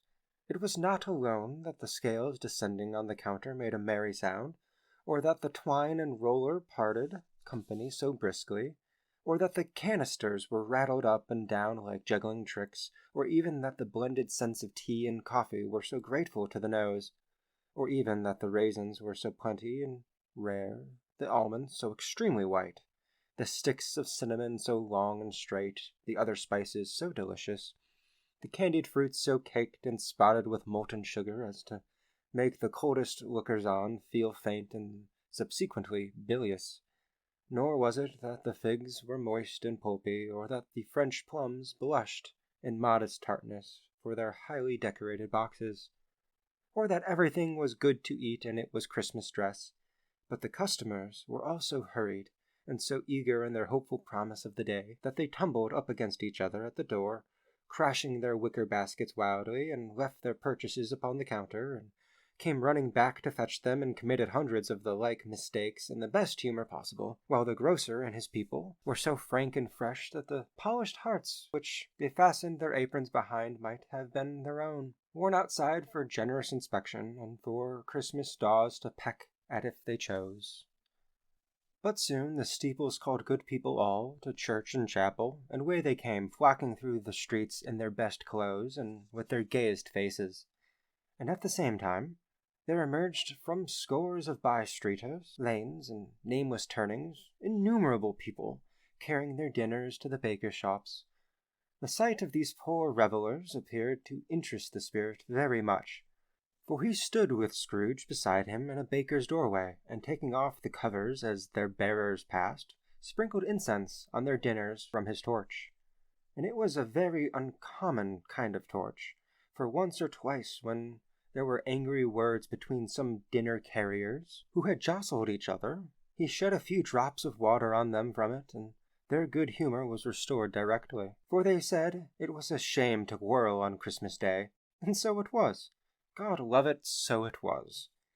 In time the bells ceased, and the bakers were shut up, and yet there was a genial shadowing forth of all these dinners and the progress of their cooking, in the thawed blotch of wet above each baker's oven, when the pavement smoked as if its stones were cooking too. "Is there a peculiar flavor in what you sprinkle with your torch?" asked Scrooge. "There is. My own." "Would it apply to any kind of dinner on this day?" asked Scrooge. "To any kindly given. To a poor one most." "Why to the poor one most?" asked Scrooge. "Because it needs it most." "Spirit," said Scrooge after a moment's thought, "I wonder you, of all the beings in the many worlds upon us, should desire to cramp these people's opportunities of innocent enjoyment." "I?" cried the spirit. "You would deprive them of their means of dining every seventh day? Often the only day on which they can be said to dine at all," said Scrooge. "Wouldn't you?" "I?" cried the spirit. "You seek to close these places on the seventh day," said Scrooge, "and it comes to the same thing." "I seek!" exclaimed the spirit. "Forgive me if I am wrong. It has been done in your name, or at least in that of your family," said Scrooge. "There are some upon this earth of yours," returned the spirit, "who lay claim to know us, and who do their deeds of passion, pride, ill will, hatred, envy, bigotry, and selfishness in our name, who are as strange to us and all our kith and kin as if they had never lived. Remember that, and charge their doings on themselves, not us." Scrooge promised that he would, and they went on, invisible, as they had been before, into the suburbs of the town. It was a remarkable quality of the ghost, which Scrooge had observed at the baker's, that notwithstanding his gigantic size, he could accommodate himself to any place with ease, and that he stood beneath a low roof quite as gracefully and like a supernatural creature as if it was possible he could have done in any lofty hall. And perhaps it was the pleasure the good spirit had in showing off this power of his, or else it was his own kind, generous, hearty nature, and his sympathy with all poor men, that led him straight to Scrooge's clerks. For there he went, and took Scrooge with him, holding to his robe, and on the threshold of the door the spirit smiled, and stopped to bless Bob Cratchit's dwelling with the sparkling of his torch. Think of that! Bob had but 15 bob a week himself. He pocketed on Saturdays but 15 copies of his Christian name, and yet the ghost of Christmas present blessed his 4-roomed house. Then up rose Mrs. Cratchit, Cratchit's wife, dressed out but poorly in a twice-turned gown, but brave in ribbons, which are cheap and make a goodly show for 6pence, and she laid the cloth, assisted by Belinda Cratchit, the second of her daughters, also brave in ribbons, while Master Peter Cratchit plunged a fork into the saucepan of potatoes, and getting the corners of his monstrous shirt-collar, Bob's private property conferred upon his son and heir in honor of the day, into his mouth, rejoiced to find himself so gallantly attired, and yearned to show his linen in the fashionable parks. And now 2 smaller Cratchits, boy and girl, came tearing in, screaming that outside the baker's they had smelt the goose, and known it for their own, and basking in luxurious thoughts of sage and onion, these young Cratchits danced about the table and exalted Master Peter Cratchit to the skies, while he, not proud although his collars nearly choked him, blew the fire until the slow potatoes bubbling up knocked loudly at the saucepan lid to be let out and peeled. "What has ever got your precious father, then?" said Mrs. Cratchit, "and your brother, Tiny Tim, and Martha warn't as late last Christmas by half an hour?" "Here's Martha, mother," said a girl, appearing as she spoke. "Here's Martha, mother," cried the 2 young Cratchits. "Hurrah! There's such a goose, Martha!" "Why, yes, your heart's alive, my dear. How late you are," said Mrs. Cratchit, kissing her a dozen times and taking off her shawl and bonnet for her with officious zeal. "We'd a deal of work to finish up last night," replied the girl, "and had to clear away this morning, Mother." "Well, never mind so long as you'll come home," said Mrs. Cratchit. "Sit ye down before the fire, my dear, and have a warm, Lord bless ye." "No, no, there's father coming," cried the two young Cratchits, who were everywhere at once. "Hide, Martha, hide!" So Martha hid herself, and in came Bob, the father, with at least 3 feet of comforter exclusive on the fringe, hanging about before him, and this threadbare clothes darned upon and brushed to look seasonable, and Tiny Tim upon his shoulder.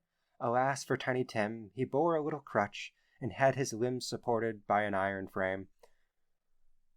"Why, where's our Martha?" cried Bob Cratchit, looking round. "Not coming," said Mrs. Cratchit. "Not coming," said Bob, with a sudden declension in his high spirits, for he had been Tim's blood horse all the way from church, and had come home rampant. "Not coming upon Christmas Day?" Martha didn't like to see him disappointed, if it were only in joke, so she came out prematurely from behind the closet door and ran into his arms, while the two young Cratchits hustled Tiny Tim and bore him off into the washroom that he might hear the pudding singing in the copper. "And how did little Tim behave?" asked Mrs. Cratchit, when she had rallied Bob on his credulity, and Bob had hugged his daughter to his heart's content. As good," said Bob, "and better. Somehow, he gets thoughtful, sitting by himself so much, and thinks the strangest things you ever heard. He told me, coming home, that he hoped people saw him in church, because he was a cripple, and it might be pleasant to them to remember upon Christmas Day. Who may lame beggars walk and blind men see?" Bob's voice was tremulous when he told them this, and trembled more when he said that Tiny Tim was growing strong and hearty. His active little crutch was heard upon the floor, and back came Tiny Tim before any word was spoken, escorted by his brother and sister to his stool before the fire. And while Bob, turning up his cuffs, as if, poor fellow, they were capable of being made more shabby, compounded some hot mixture in a jug with gin and lemons, and stirred it round and round and put it on the hob to simmer, Master Peter and the two ubiquitous young Cratchits went to fetch the goose, which they soon returned in high procession. Such a bustle ensued that you might have thought a goose the rarest of all birds, a feathered phenomenon, to which a black swan was a matter of course, and, in truth, it was something very like it in that house. Mrs. Cratchit made the gravy, ready beforehand in a little saucepan, hissing hot. Master Peter mashed the potatoes with incredible vigor, Miss Belinda sweetened up the applesauce, Martha dusted the hot plates. Bob took Tiny Tim beside him in a tiny corner of the table. The two young Cratchits sat chairs for everybody, not forgetting themselves, and mounting guard upon their posts, crammed spoonfuls into their mouths, lest they should shriek for a goose before their turn came to be helped.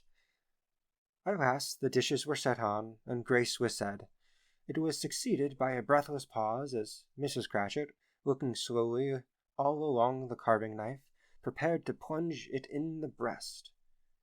But when she did, and when the long-expected gush of stuffing issued forth, one murmur of delight rose all around the board, and even Tiny Tim, excited by the two young Cratchits, beat on the table with the handle of his knife, and feebly cried, "Hurrah! Hurrah! Hurrah!" There never was such a goose. Bob said he didn't believe there was ever such a goose cooked. In tenderness and flavor, size and cheapness, were all the themes of universal admiration.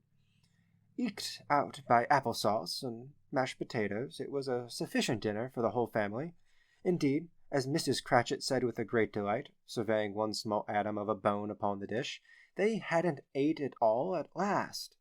Yet every one had enough, and the youngest Cratchits, in particular, were steeped in sage and onion to the eyebrows. But now, the plates being changed by Miss Belinda, Mrs. Cratchit left the room alone, too nervous to bear witness, to take the pudding up and bring it in. Suppose it should not be done enough. Suppose it should break in turning out. Suppose somebody should have got all over the wall of the backyard and stolen it while they were merry with the goose.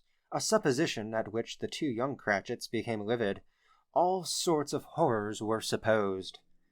Hello!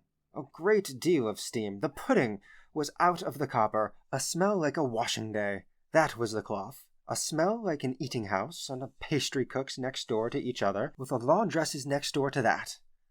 That was the pudding. In half a minute, Mrs. Cratchit entered, flushed but smiling proudly, with the pudding, like a speckled cannon-ball, so hard and firm, blazing in half a quartern of ignited brandy, and bedight with Christmas holly stuck into the top. Oh, a wondrous pudding! Bob Cratchit said, and calmly too, that he regarded it as the greatest success achieved by Mrs. Cratchit since their marriage. Mrs. Cratchit said that now the weight was off her mind, and she would confess she had had her doubts about the quantity of flour. Everybody had something to say about it, but nobody said or thought it was at all a small pudding for a large family. It would have been flat heresy to do so. Any Cratchit would have blushed to hint at such a thing. At last, the dinner was all done, the cloth was cleared, the hearth swept, and the fire made up. The compound in the jug being tasted and considered perfect, apples and oranges were put upon the table, and a shovel full of chestnuts on the fire. Then all the Cratchit family drew round the hearth in what Bob Cratchit called a circle, meaning half a one, and at Bob Cratchit's elbow stood the family display of glass, 2 tumblers, and a custard cup without a handle. These held the hot stuff from the jug, however, as well as golden goblets would have done, and Bob served it out with beaming looks while chestnuts on the fire sputtered and cracked noisily. Then Bob proposed, "A Merry Christmas to us all, my dears! God bless us!" Which all the family re-echoed. "God bless us, every one!" said Tiny Tim, the last of all. He sat very close to his father's side upon his little stool. Bob held his withered little hand in his, as if he loved the child and wished to keep him by his side, and dreaded that he might be taken from him. "Spirit," said Scrooge, with an interest he had never felt before, "tell me if Tiny Tim will live." "I see a vacant seat," replied the ghost, "in the poor chimney corner, and a crutch without an owner, carefully preserved. If these shadows remain unaltered by the future, the child will die." "No, no," said Scrooge. "Oh, no, kind spirit. Say he will be spared." "If these shadows remain unaltered by the future, none other of my race," returned the ghost, "will find him here. What then? If he be like to die, he had better do it, and decrease the surplus population." Scrooge hung his head to hear his own words quoted by the spirit, and was overcome with penitence and grief. "Man," said the ghost, "if man you be in heart, not adamant, forbear that wicked cant until you have discovered what the surplus is, and where it is.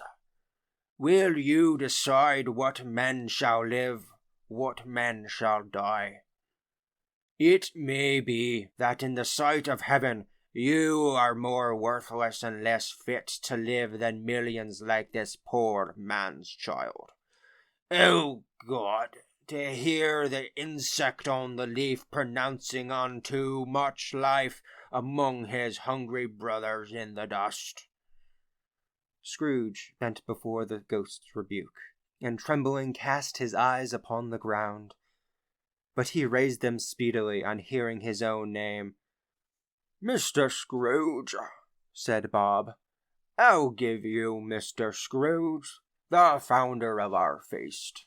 "The founder of our feast, indeed!" cried Mrs. Cratchit, reddening. "I wish I had him here. I'd give him a piece of my mind to feast upon, and I'd hope he'd have a good appetite for it." "My dear," said Bob, "the children, Christmas Day." "It should be Christmas Day, I'm sure," she said, "on which one drinks the health of such an odious, stingy, hard, unfeeling man as Mr. Scrooge." You know he is, Robert. Nobody knows better than you do, poor fellow. My dear, was Bob's mild answer, Christmas Day. I'll drink to his health for your sake, and the day's, said Mrs. Cratchit. Not for his. Long life to him. A Merry Christmas and a Happy New Year. He'll be very merry and very happy, I have no doubt. The children drank the toast after her. It was the first of their proceedings which had no heartiness. Tiny Tim drank it last of all, but he didn't care twopence for it. Scrooge was the ogre of the family. The mention of his name cast a dark shadow on the party, which was not dispelled for a full 5 minutes. After it had passed away, they were 10 times merrier than before, from the mere relief of Scrooge the Baleful having been done with. Bob Cratchit told them how he had a situation in his eye for Master Peter, which would bring in, if obtained, full 5 and 6 weekly. The 2 young Cratchits laughed tremendously at the idea of Peter's being a man of business, and Peter himself looked thoughtfully at the fire from between his collars, as if he were deliberating what particular investments he should favor when he came into the receipt of that bewildering income. Martha, who was a poor apprentice at a milliner's, then told them what kind of work she had to do, and how many hours she worked at a stretch, and how she meant to lie abed tomorrow morning for a good long rest. Tomorrow, being a holiday, she passed at home. Also, how she had seen a countess and a lord some days before, and how the lord was much about as tall as Peter, at which Peter pulled up his collar so high that you couldn't have seen his head if you had been there. All this time the chestnuts and the jug went round, and by they had a song about a lost child traveling in the snow from Tiny Tim, who had a plaintive little voice and sang it very well indeed. There was nothing of high remark in this. They were not a handsome family. They were not well dressed. Their shoes were far from being waterproof. Their clothes were scanty, and Peter might have known, or very likely did, the inside of a pawnbroker's. But they were happy, grateful, pleased with one another, and contented with the time. And when they faded, and looked happier yet in the bright sprinklings of the spirit's torch at parting, Scrooge had his eye upon them, and especially on Tiny Tim, until the last. By this time it was getting dark and snowing pretty heavily, and as Scrooge and the spirit went along the streets, the brightness of the roaring fires in kitchens, parlors, and all sorts of rooms was wonderful. Here the flickering of the blaze showed preparations for a cozy dinner, with hot plates baking through and through before the fire, and deep red curtains ready to be drawn to shut out cold and darkness. There all the children of the house were running out into the street, into the snow, to meet their married sisters, brothers, cousins, uncles, aunts, and be the first to greet them. Here, again, were shadows on the window blind of guests assembling, and there a group of handsome girls, all hooded and fur-booted, and all chattering at once, tripped lightly off to some near neighbor's house, where, woe upon the single man who saw them enter, artful witches, well they knew it in a glow. But if you had judged from the numbers of people on their way to friendly gatherings, you might have thought that no one was at home to give them welcome when they got there, instead of every house expecting company and piling up its fires half chimney high. Blessings on it, how the ghost exulted! How it bared its breadth of breast, and opened its capacious palm, and floated on, outpouring with a generous hand its bright and harmless mirth on everything within its reach. The very lamplighter who ran on before, dotting the dusky street with specks of light, and who was dressed to spend the evening somewhere, laughed out loudly as the spirit passed, though little kenned in the lamplighter that he had any company but Christmas. And now, without a word of warning from the ghost, they stood upon a bleak and desert moor, where monstrous masses of rude stone were cast about as though it were the burial place of giants, and water spread itself wheresoever it listed, or would have done so, but for the frost that held it prisoner, and nothing grew but moss and furze and coarse rank grass. Down in the west the setting sun had left a streak of fiery red, which glared upon the desolation for an instant like a sullen eye, and frowning lower, lower yet, was lost in the thick gloom of a darkest night. "What place is this?" asked Scrooge. "A place where miners live, who labor in the bowels of the earth," returned the spirit. "But they know me. See!" A light shone from the window of a hut, and swiftly they advanced towards it.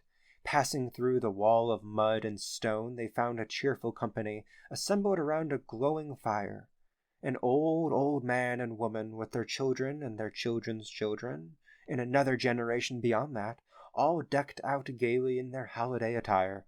The old man, in a voice that seldom rose above the howling of the wind upon the barren waste, was singing them a Christmas song, and it had been a very old song when he was a boy, and from time to time they all joined in the chorus.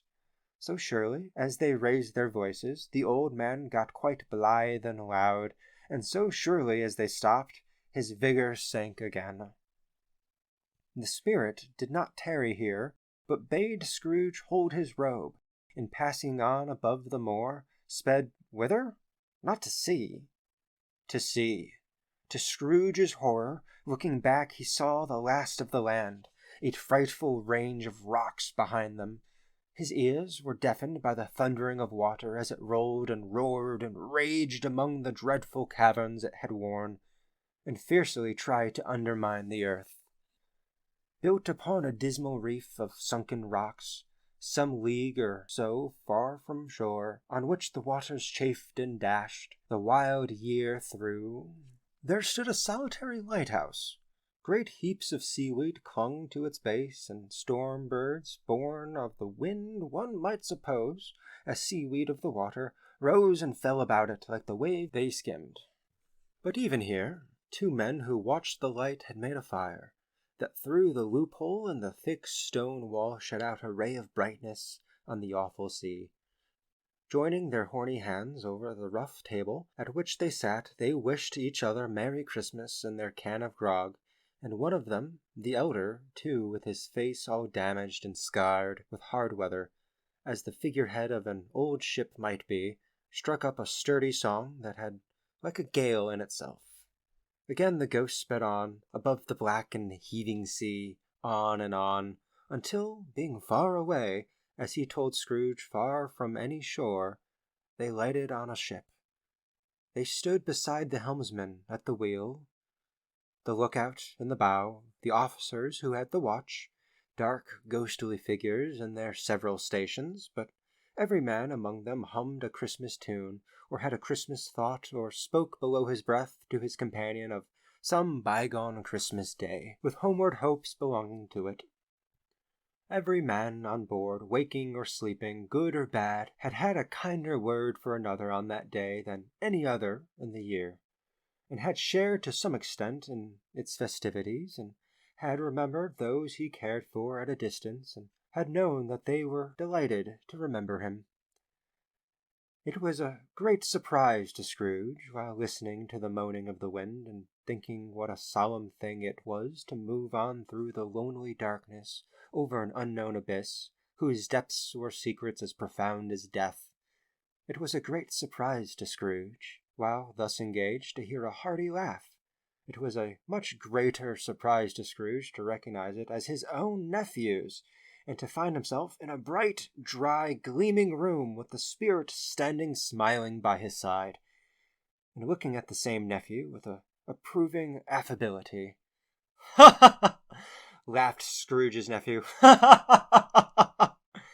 If you should happen, by any unlikely chance, to know a man more blessed in laugh than Scrooge's nephew, all I can say is, I should like to know him too. Introduce him to me, and I'll cultivate his acquaintance. It is a fair, even-handed, noble adjustment of things, that while there is infection and disease and sorrow, there is nothing in the world so irresistibly contagious as laughter and good humor." When Scrooge's nephew laughed in this way, holding his sides, rolling his head, and twisting his face into the most extravagant contortions, Scrooge's niece, by marriage, laughed as heartily as he, and their assembled friends being not a bit behindhand, roared out lustily.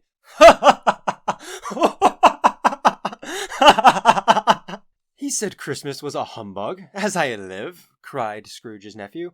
He believed it too! More shame for him, Fred, said Scrooge's niece indignantly. Bless those women, they never do anything by halves. They are always in the earnest. She was very pretty, exceedingly pretty, with a dimpled, surprised-looking, capital face, a ripe little mouth that seemed made to be kissed, as no doubt it was, all kinds of good little dots about her chin that melted into one another when she laughed, and the sunniest pair of eyes you ever saw in any little creature's head. Altogether, she was what you would have called provoking, you know, but satisfactory, too. Oh, perfectly satisfactory. He's a comical old fellow, said Scrooge's nephew. That's the truth. And not so pleasant as he might be. However, his offences carry their own punishment, and I have nothing to say against him. I'm sure he is very rich, Fred, hinted Scrooge's niece. At least, you always tell me so. What of that, my dear, said Scrooge's nephew. His wealth is of no use to him. He don't do anything good with it. He don't make himself comfortable with it. He hasn't the satisfaction of thinking that he is ever going to benefit us with it. I have no patience with him, observed Scrooge's niece. Scrooge's niece's sisters and all the other ladies expressed the same opinion. Oh, I have, said Scrooge's nephew. I am sorry for him. I couldn't be angry with him if I tried. Who suffers by his ill whims? Himself, always. Here, he takes it into his head to dislike us, and he won't come to dinner and dine with us? What's the consequence? He don't lose much of a dinner. Indeed, I think he loses a very good dinner, interrupted Scrooge's niece. Everybody else said the same, and they must be allowed to have been competent judges because they had just had dinner, and with the dessert upon the table, were clustered round the fire by lamplight. Well, I'm very glad to hear it, said Scrooge's nephew, because I haven't great faith in these young housekeepers. What do you say, Topper? Topper had clearly got his eye upon one of Scrooge's niece's sisters, for he answered that a bachelor was a wretched outcast, who had no right to express an opinion on the subject. Whereat Scrooge's niece's sister, the plump one with the lace tucker, not the one with the roses, blushed. Do go on, Fred, said Scrooge's niece, clapping her hand. He never finishes what he begins to say. He is such a ridiculous fellow. Scrooge's nephew revelled in another laugh, and as it was impossible to keep the infection off, though the plump sister tried hard to do it with aromatic vinegar, his example was unanimously followed. I was going to say, said Scrooge's nephew, that the consequence of his taking a dislike to us, and not making merry with us, is, as I think, that he loses some pleasant moments, which could do him no harm. I am sure he loses pleasanter companions than he can find in his own thoughts, either in this mouldy old office or his dusty chambers. I mean to give him the same chance every year, whether he likes it or not, for I pity him. He may rail against Christmas till he dies, but he can't help thinking better of it. I defy him. If he finds me going there in good temper year after year and saying, Uncle Scrooge, how are you? If it only puts him in the vein to leave his poor clerk £50, that's something, and I think I shook him yesterday. It was their turn to laugh now at the notion of his shaking Scrooge, but being thoroughly good-natured and not much caring what they laughed at, so that they laughed at any rate, he encouraged them in their merriment and passed the bottle joyously. After tea they had some music, for they were a musical family, and knew what they were about. When they sung a glee or catch, I can assure you, especially Topper, who could growl away in the bass like a good one, and never swell the large veins in his forehead or get red in the face over it.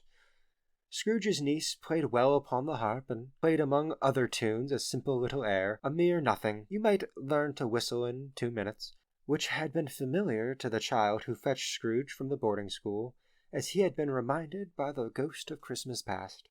When this strain of music sounded, all the things that the ghost had shown him came upon his mind. He softened more and more, and thought that if he could have listened to it often, years ago, he might have cultivated the kindness of life for his own happiness with his own hands, without resorting to the sexton's spade that buried Jacob Marley. But they didn't devote the whole evening to music. After a while they played at forfeits, for it is good to be children sometimes, and never better than at Christmas, when its mighty founder was a child himself. Stop! There was first a game of blind man's bluff. Of course there was. And I no more believe Topper was really blind than I believe he had eyes in his boots. My opinion is that it was a done thing between him and Scrooge's nephew, that the ghost of Christmas present knew it.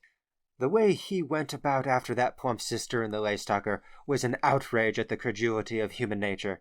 Knocking down the fire-irons, tumbling over the chairs, bumping against the piano, smothering himself among the curtains. Wherever she went, there he was.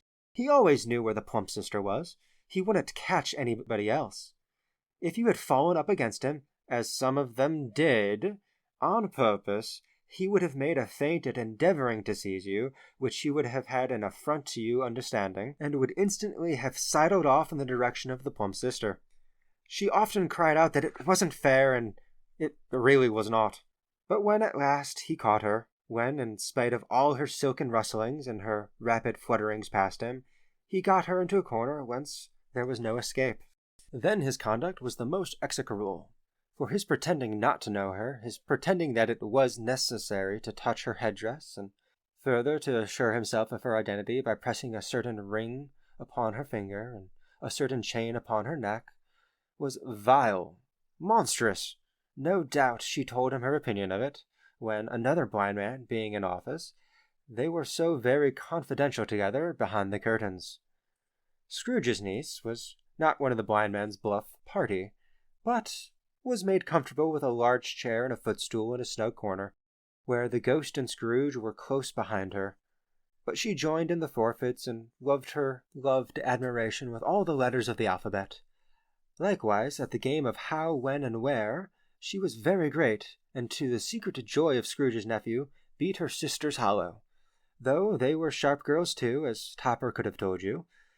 There might have been 20 people there, young and old, but they all played, and so did Scrooge, for wholly forgetting in the interest he had in what was going on, that his voice made no sound in their ears, but sometimes came out with his guess quite loud, and very often guessed quite right, too, for the sharpest needle, best Whitechapel, warranted not to cut in the eye, was not sharper than Scrooge, blunt as he took it in the head to be.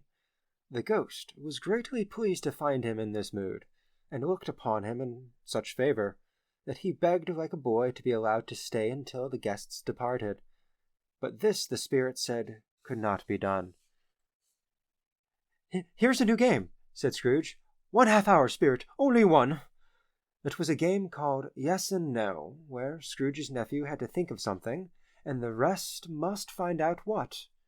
He only answered their questions yes and no, as was the case. The brisk fire of questioning to which he was exposed elicited from him that he was thinking of an animal, a live animal, rather a disagreeable animal, a savage animal, an animal that growled and grunted sometimes, and talked sometimes, and lived in London, and walked about the streets, and wasn't made of a show of, and wasn't led by anybody, and didn't live in a menagerie, and was never killed in a market, and was not a horse, or an ass, or a cow, or a bull, or a tiger, or a dog, or a pig, or a cat, or a bear. At every fresh question that was put to him, his nephew burst into a fresh roar of laughter, and was so inexpressibly tickled that he was obliged to get up off the sofa and stamp.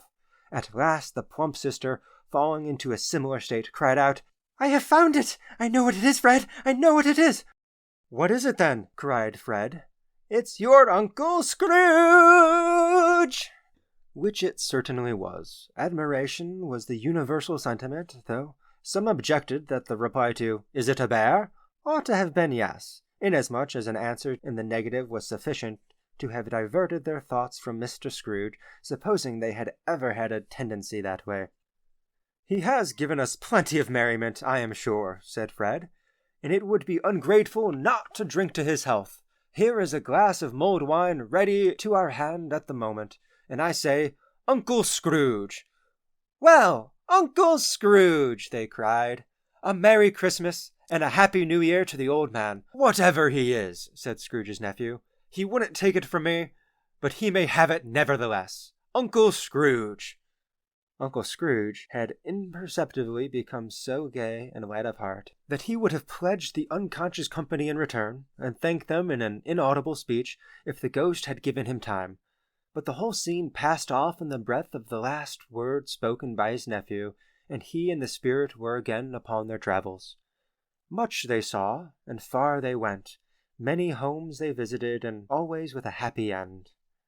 The spirit stood beside sick beds, and they were cheerful, on foreign lands, and they were close at home, by struggling men, and they were patient in their greater hope, by poverty, and it was rich, in almshouses, hospitals, and jails, and in misery's every refuge, where vain man, in his little brief authority, had not made fast the door and barred the spirit out, he left his blessing, and taught Scrooge his precepts. It was a long night, if it were only a night, but Scrooge had his doubts of this, because the Christmas holidays appeared to be condensed into the space of time they passed together. It was strange, too, that while Scrooge remained unaltered in his outward form, the ghost grew older, clearly older. Scrooge had observed this change, but never spoke of it, until they left a children's 12th night party, when, looking at the spirit as they stood together in an open place, he noticed that its hair was gray. "Are spirits' lives so short?" asked Scrooge. "My life upon this globe is very brief," replied the ghost. "It ends tonight." "Tonight?" cried Scrooge. "Tonight at midnight. Hark! The time is drawing near." The chimes were ringing the 3/4 past 11 at this moment. "Forgive me if I'm not justified in what I ask," said Scrooge, looking intently at the spirit's robe. "But I see something strange, and not belonging to yourself, protruding from your skirt. Is it a foot? Or a claw?"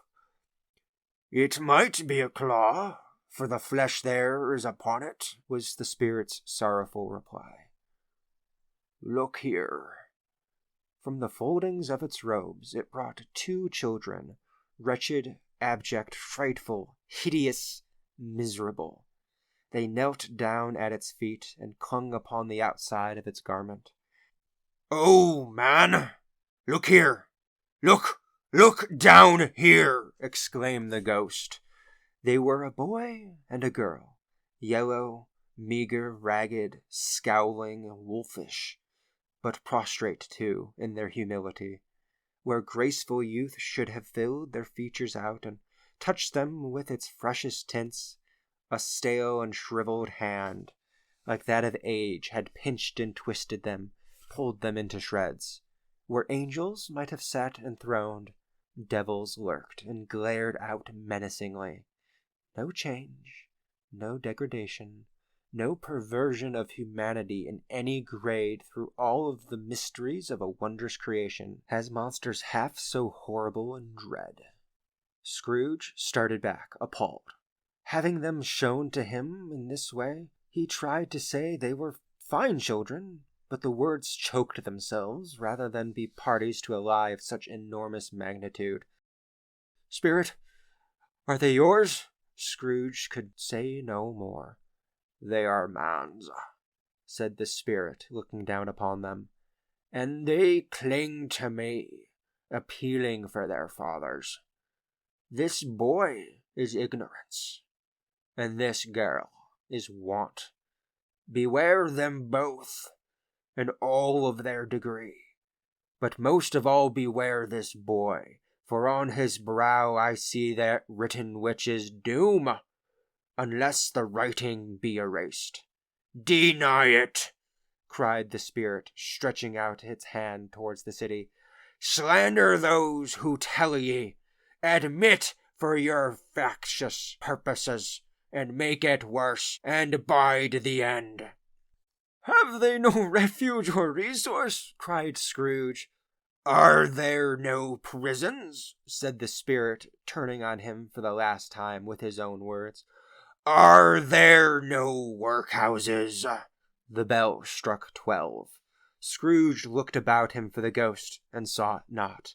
As the last stroke ceased to vibrate, he remembered the prediction of old Jacob Marley, and lifting up his eyes, beheld a solemn phantom, draped and hooded, coming like a mist along the ground toward him.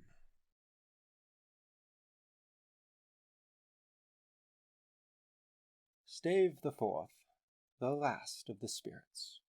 The phantom slowly, gravely, silently approached. When it came near him, Scrooge bent down upon his knee, for in the very air through which this spirit moved it seemed to scatter gloom and mystery. It was shrouded in a deep black garment, which concealed its head, its face, its form, and left nothing of it visible save one outstretched hand. But for this, it would have been difficult to detach its figure from the night, and separate it from the darkness by which it was surrounded. He felt that it was tall and stately when it came beside him, and that its mysterious presence filled him with a solemn dread. He knew no more, for the spirit neither spoke nor moved. "I am in the presence of the ghost of Christmas yet to come," said Scrooge. The spirit answered not, but pointed onward with its hand. "You are about to show me shadows of things that have not happened, but would happen in the time before us," Scrooge pursued. "Is that so, spirit?" The upper portion of the garment was contracted for an instant in its folds, as if the spirit had inclined its head. That was the only answer he received. Although well used to ghostly company by this time, Scrooge feared the silent shape so much that his legs trembled beneath him, and he found that he could hardly stand when he prepared to follow it.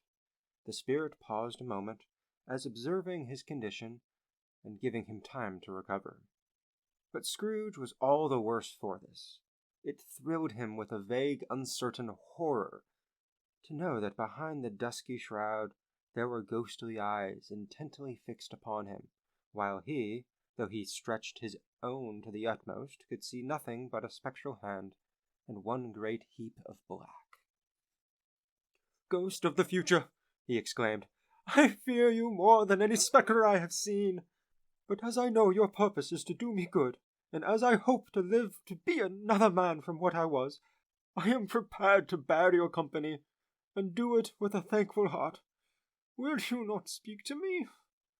It gave him no reply, and the hand was pointed straight before them. "Lead on," said Scrooge. "Lead on.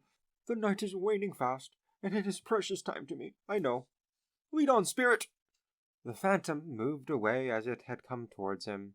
Scrooge followed in the shadow of its dress, which bore him up, he thought, and carried him along. They scarcely seemed to enter the city, for the city rather seemed to spring up about them, and encompass them of its own act. But there they were in the heart of it, on 'change amongst the merchants, who hurried up and down and chinked money in their pockets, and conversed in groups, and looked at their watches, and trifled thoughtfully with their great good gold seals, and so forth, as Scrooge had often seen them do. The spirit stopped beside one little knot of businessmen. Observing that the hand was pointed to them, Scrooge advanced to listen to their talk. "No," said a great fat man with a monstrous chin. "I don't know much about it. Either way, I only know he's dead." "When did he die?" inquired another. "Last night, I believe." "Why, what was the matter with him?" asked a third, taking a vast quantity of snuff out of a very large snuff-box. "I thought he'd never die." "God knows," said the first with a yawn. "What has he done with his money?" asked a red-faced gentleman with a pendulous acquiescence about the end of his nose that shook like the gills of a turkey-cock. "I haven't heard," said the man with the large chin, yawning again. "Left it to his company, perhaps." "He hasn't left it to me, that's all I know." This pleasantry was received with a general laugh. "It's likely to be a very cheap funeral," said the same speaker, "for upon my life, I don't know of anybody to go to it. Suppose we make up a party and volunteer. I don't mind going if a lunch is provided, observed the gentleman with the accrescence on his nose. But I must be fed if I make one. Another laugh. Well, I am the most disinterested among you after all, said the first speaker, for I never wear black gloves and I never eat lunch. But I'll offer to go if anybody else will. When I come to think of it, I'm not at all sure that I wasn't his most particular friend. For we used to stop and speak whenever we met. Bye-bye. Speakers and listeners strolled away and mixed with other groups. Scrooge knew the men and looked towards the spirit for an explanation. The phantom glided on into the street. Its finger pointed to two persons meeting. Scrooge listened again, thinking that the explanation might lie there. He knew these men also, perfectly. They were men of business, very wealthy and of great importance. He had made a point always of standing well in their esteem, in a business point of view, that is, strictly in a business point of view. "How are you?" said one. "How are you?" returned the other. "Well," said the first, "Old Scratch has got his own at last, hey?" "So I was told," returned the second. "Cold, isn't it?" "Seasonable for Christmas time. You're not a skater, I suppose?" No. Something else to think of. Good morning." Not a word. That was their meeting, their conversation, and the parting. Scrooge was at first inclined to be surprised that the spirit should attach importance to conversations apparently so trivial, but feeling assured that they must have had some hidden purpose, he set himself to consider what it was likely to be. They could scarcely be supposed to have any bearing on the death of Jacob, his old partner, for that was the past, and this ghost's province was the future. Nor could he think of anyone immediately connected with him to whom he could apply them, but, nothing doubting that to whomsoever they applied they had some latent moral for his own improvement, he resolved to treasure up every word he heard and everything he saw, and especially to observe the shadow of himself when it appeared, for he had an expectation that the conduct of his future self would give him the clue he missed, and would render the solution of these riddles easy. He looked about in that very place for his own image, but another man stood in his accustomed corner, and though the clock pointed to his usual time of day for being there, he saw no likeness of himself among the multitudes that poured in through the porch. It gave him little surprise, however, for he had been revolving in his mind a change of life, and thought and hoped he saw a new-born resolution carried out in this. Quiet and dark, beside him stood the phantom, with its outstretched hand. When he roused himself from this thoughtful quest, and he fancied from the turn of the hand and its situation in reference to himself, that the unseen eyes were looking at him keenly, it made him shudder and feel very cold. They left the busy scene and went into an obscure part of the town where Scrooge had never penetrated before, although he recognized its situation and its bad repute. The ways were foul and narrow, the shops and houses wretched, the people half-naked, drunken, slid-shod, ugly. Alleys and archways, like so many cesspools, disgorged their offences of smell and dirt and life upon the strangling streets, and the whole quarter reeked with crime, with filth, and misery. Far in this den of infamous resort, there was a low-browed, beetling shop, below a penthouse roof, where iron, old rags, bottles, bones, and greasy offal were bought. Upon the floor within were piled heaps of rusty nails, keys, chains, hinges, files, scales, weights, and refuse iron of all kinds. Secrets that few would like to scrutinize were bred and hidden in mountains of unseemly rags, masses of corrupted fat, and sepulchres of bones. Sitting in among the wares he dealt in, by a charcoal stove made of old bricks, was a grey-haired rascal, nearly 70 years of age, who had screened himself from the cold air without by a frowsy curtaining of miscellaneous tatters hung up upon a line, and smoked his pipe in all the luxury of calm retirement. Scrooge and the phantom came into the presence of this man, just as a woman with a heavy bundle slunk into the shop. But she had scarcely entered when another woman, similarly laden, came in too, and she was closely followed by a man in faded black, who was no less startled by the sight of them than they had been upon the recognition of each other. After a short period of blank astonishment, in which the old man with the pipe had joined them, they all three burst into a laugh. "Let the charwoman alone to be the first," cried she who had entered first. "Let the laundress alone to be the second, and let the undertaker's man alone to be the third. Look here, old Joe, here's a chance. If we haven't all three met here without meaning it." "You couldn't have met at a better place," said old Joe, removing his pipe from his mouth. "Come into the parlor. You were made free of it long ago, you know. And the other two ain't strangers. Stop till I shut the door of the shop. How it screeches! There ain't such a rusty bit of metal in this place as its own hinges, I believe. And I'm sure there's no such old bones in here as mine. Oh, we're all suitable to our calling. We're all well matched. Come into the parlor, come into the parlor." The parlor was the space behind the screen of the rags. The old man raked the fire together with an old stir-rod, and having trimmed his smoky lamp, for it was night, with the stem of his pipe, put it in his mouth again.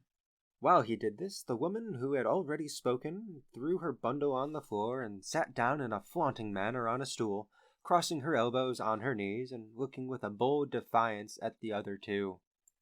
"What odds, then? What odds, Mrs. Dilber?" said the woman. "Every person has a right to take care of themselves. He always did."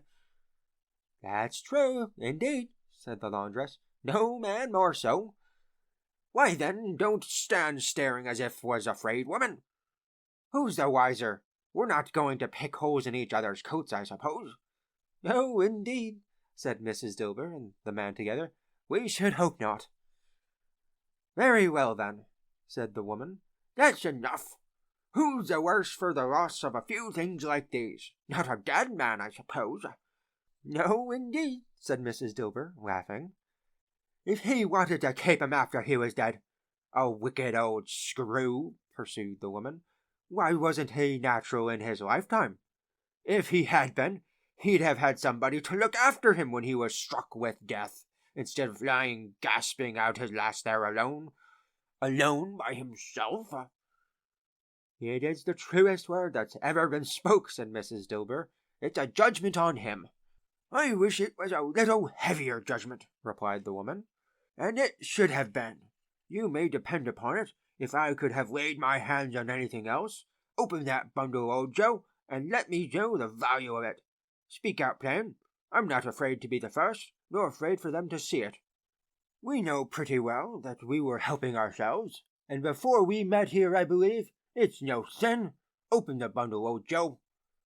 But the gallantry of her friends would not allow of this, and the man in the faded black, mounting the first breach, produced his plunder. It was not extensive.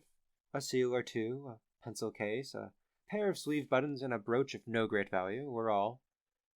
They were severely examined and appraised by old Joe, who chalked the sums he was disposed to give each upon the wall and added them up in total when he had found that there was nothing more to come.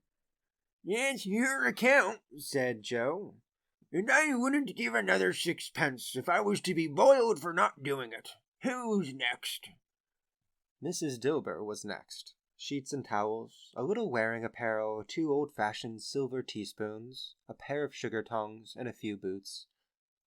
Her account was stated on the wall in the same manner. "I always give too much to ladies. It's a weakness of mine, and that's the way I ruin myself," said old Joe. "That's your account, and if you ask me for another penny, and made it an open question, I'd repent of being so liberal and knock off half a crown." "And now undo my bundle, Joe," said the first woman. Joe went down onto his knees for the greater convenience of opening it, and having unfastened a great many knots, dragged out a large and heavy roll of some dark stuff. "What do you call this?" said Joe. "Bed curtains?" "Ah," returned the woman, laughing and leaning forward on her crossed arms. "Bed curtains." You don't mean to say you took him down, rings and all, with him lying there? Said Joe. Yes, I do, replied the woman. Why not?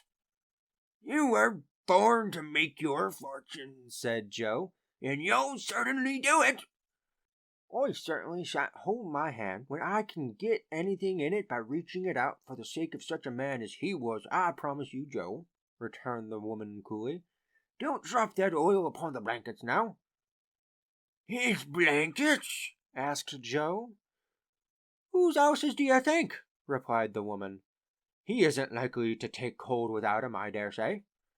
I hope he didn't die of anything catching, eh? Said old Joe, stopping in his work and looking up. Don't you be afraid of that, returned the woman. I ain't so fond of his company that I'd loiter about him for such things if he did. You may look through that shirt till your eyes ache, but you won't find a hole in it, nor a threadbare piece. It's the best he had, and a fine one, too. They'd have wasted it if it hadn't been for me. What do you call wasting of it? Asked old Joe. Putting it on him to be buried in, to be sure, replied the woman with a laugh.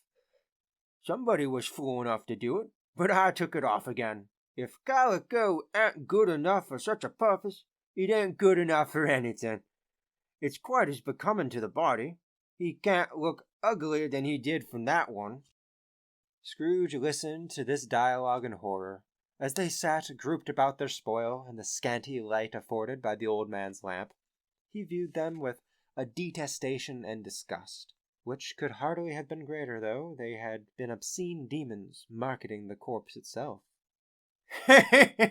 Laughed the same woman when old Joe, producing a flannel bag with money in it, pulled out their several gains upon the ground. This is the end of it, you see. He frightened everyone away from him when he was alive, to profit us when he was dead. Spirit, said Scrooge, shuddering from head to foot. I see. The case of this unhappy man might be my own life. My life tends that way now. Merciful heaven, what is this? He recoiled in terror, for the scene had changed, and now he almost touched a bed, a bare, uncurtained bed, on which beneath a ragged sheet there lay a something covered up, which, though it was dumb, announced itself in awful language. The room was very dark, too dark to be observed with any accuracy, though Scrooge glanced around it in obedience to a secret impulse, anxious to know what kind of room it was. A pale light, rising in the outer air, fell straight upon the bed, and on it, plundered and bereft, unwatched, unwept, uncared for, was the body of this man. Scrooge glanced towards the phantom. Its steady hand was pointed to the head. The cover was so carelessly adjusted that the slightest raising of it, the motion of a finger upon Scrooge's part, would have disclosed the face. He thought of it, felt how easy it would be to do, and longed to do it, but had no more power to withdraw the veil than to dismiss the spectre at his side. O cold, cold, rigid, dreadful death, set upon thine altar here, and dress it with such terrors as thou hast at thy command, for this is thy dominion. But of the loved, revered, and honoured head, thou canst not turn one hair to thine dread purposes, or make one feature odious. It is not that the hand is heavy and will fall down upon release. It is not that the heart and pulse are still, but that the hand was open, generous, and true, the heart brave, warm, and tender, and the pulse a man's. Strike, Shadow, strike, and see his good deeds springing from the wound to sow the world with life immortal. No voice pronounced these words in Scrooge's ears, and yet he heard them when he looked upon the bed. And he thought, if this man could be raised up now, what would be his foremost thoughts? Avarice, hard-dealing, gripping cares? They have brought him to a rich end, truly. He lay in the dark, empty house, with not a man, a woman, or a child to say that he was kind to me in this or that, and for the memory of one kind word I will be kind to him. A cat was tearing at the door, and there was a sound of gnawing rats beneath the hearthstone. What they wanted in this room of death, and Why they were so restless and disturbed, Scrooge did not dare to think. "Spirit," he said, "this is a fearful place. In leaving it, I shall not leave its lesson, trust me. Let us go." Still the ghost pointed with an unmoved finger to the head. "I understand you," Scrooge returned, "and I would do it if I could. But I have not the power, Spirit. I have not the power." Again it seemed to look upon him. "If there is any person in this town who feels emotion caused by this man's death," said Scrooge, quite agonized, "show that person to me, Spirit, I beseech you." The phantom spread its dark robe before him for a moment, like a wing, and withdrawing it revealed a room by daylight, where a mother and her children were. She was expecting someone, and with anxious eagerness, for she walked up and down the room, started at every sound, looked out the window, glanced at the clock, tried but in vain to work with her needle, and could hardly bear the voices of the children in their play. At length the long-expected knock was heard. She hurried to the door, and met her husband, a man whose face was careworn and depressed, though he was young. There was a remarkable expression in it now, a kind of serious delight of which he felt ashamed, and which he had struggled to repress. He sat down to the dinner that had been hoarding for him by the fire, and when she asked him faintly what news, which was not until after a long silence, he appeared embarrassed how to answer. "Is it good?" she said, "or bad?" to help him. "Bad," he answered. "We are quite ruined?" "No, there is hope yet, Coraline." "If he relents," she said, amazed. "There is. Nothing is past hope, if such a miracle has happened." "He is past relenting," said the husband. "He is dead." She was a mild and patient creature, if her face spoke truth, but she was thankful in her soul to hear it, and she said so with clasped hands. She prayed forgiveness the next moment and was sorry, but the first was the emotion of her heart. What the half-drunken woman who I told of last night said to me, when I tried to see him and obtain a week's delay, and what I thought was a mere excuse to avoid me, turns out to have been quite true. He was not only very ill, but dying then. To whom will our debt be transferred? I don't know. But before the time we shall be ready with the money, and even though we were not, it would be a bad fortune indeed to find so merciless a creditor in his successor. We may sleep tonight with light hearts, Coraline. Yes, soften it as they would, their hearts were lighter. The children's faces, hushed and clustered round to hear what they so little understood, were brighter, and it was a happier house for this man's death. The only emotion that the ghost could show him, caused by the event, was one of pleasure. "Let me see some tenderness connected with the death," said Scrooge, "or that dark chamber, Spirit, which we just left now, will be forever present to me."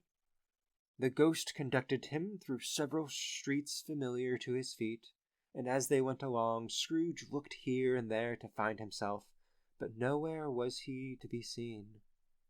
They entered poor Bob Cratchit's house, the dwelling he had visited before, and found the mother and children seated round the fire. Quiet. Very quiet. The noisy little Cratchits were as still as statues in one corner, and sat looking up at Peter, who had a book before him. The mother and her daughters were engaging in sewing, but surely they were all very quiet. And he took a child, and set him in the midst of them. Where had Scrooge heard these words? He had not dreamt them. The boy must have read them out, as he and the spirit crossed the threshold. Why did he not go on? The mother laid her work upon the table, and put her hand to her eyes. "The color hurts my eyes," she said. "The color? Ah, poor Tiny Tim!"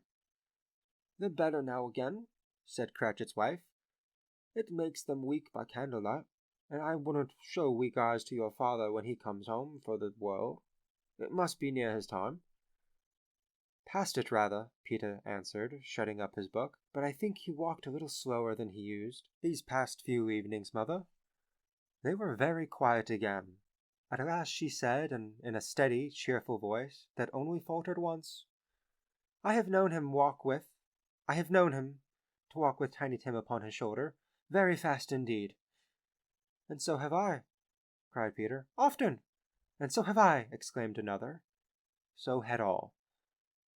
But he was very light to carry, she resumed, intent upon her work. And his father loved him so that it was no trouble. And there is your father at the door.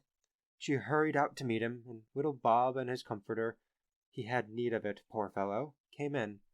His tea was ready for him on the hob, and they all tried who should help him to it most. Then the 2 young Cratchits got upon his knees and laid, each child a little cheek against his face, as they said, Don't mind, father. Don't be grieved. Bob was very cheerful with them, and spoke pleasantly to all the family. He looked at the work upon the table and praised the industry and speed of Mrs. Cratchit and the girls. They would be done long before Sunday, he said. Sunday? You went today then, Robert? Said his wife.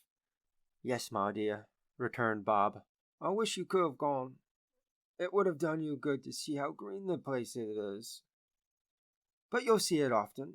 I promised him that I would walk there on a Sunday. My little child. My little child, cried Bob. My little child. He broke down all at once. He couldn't help it. If he could have helped it, he and his child would have been further apart perhaps than they were. He left the room and went upstairs into the room above, which was lighted cheerfully and hung with Christmas.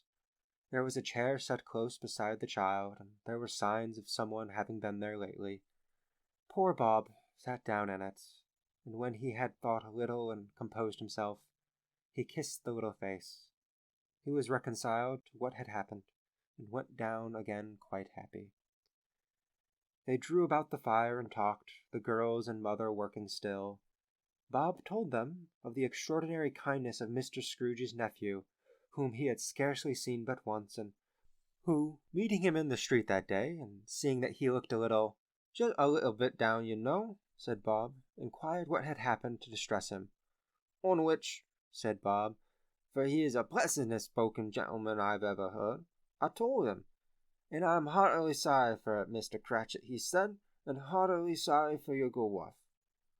By the by, how he ever knew that, I don't know. Knew what, my dear? Why, that you were a good wife, replied Bob. Everybody knows that, said Peter. Very well observed, my boy, cried Bob. I hope they do. Heartily sorry, he said, for your good wife. If I can be of service to you in any way, he said, giving me his card.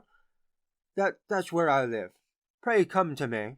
Now, it wasn't, cried Bob, for the sake of anything he might be able to do for us, so much as if for any kind way, that this was quite delightful.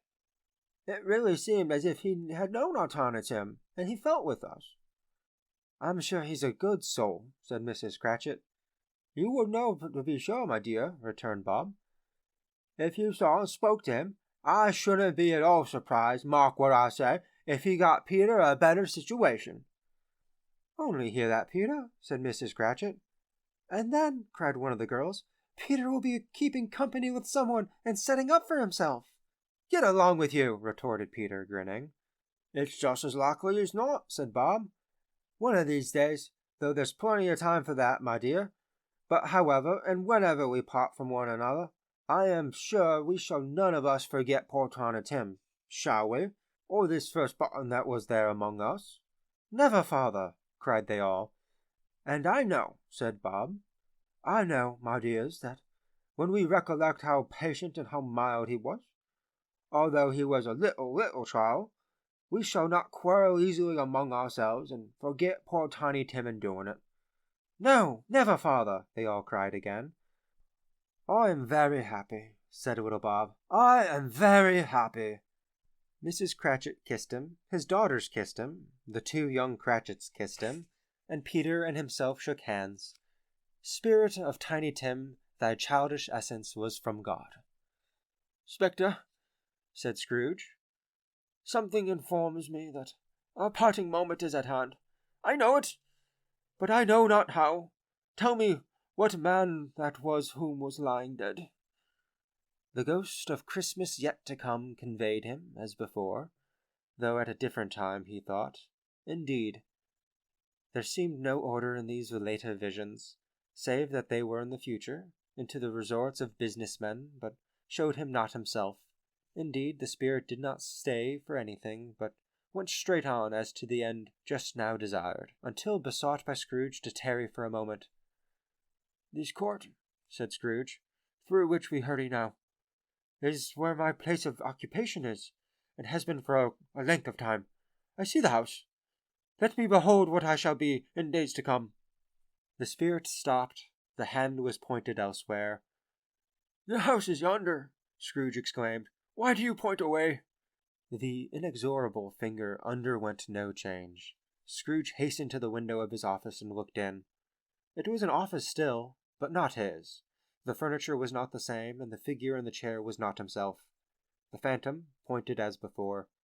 He joined it once again, and wondering why and whither he had gone, accompanied it until they reached an iron gate. He paused to look around before entering.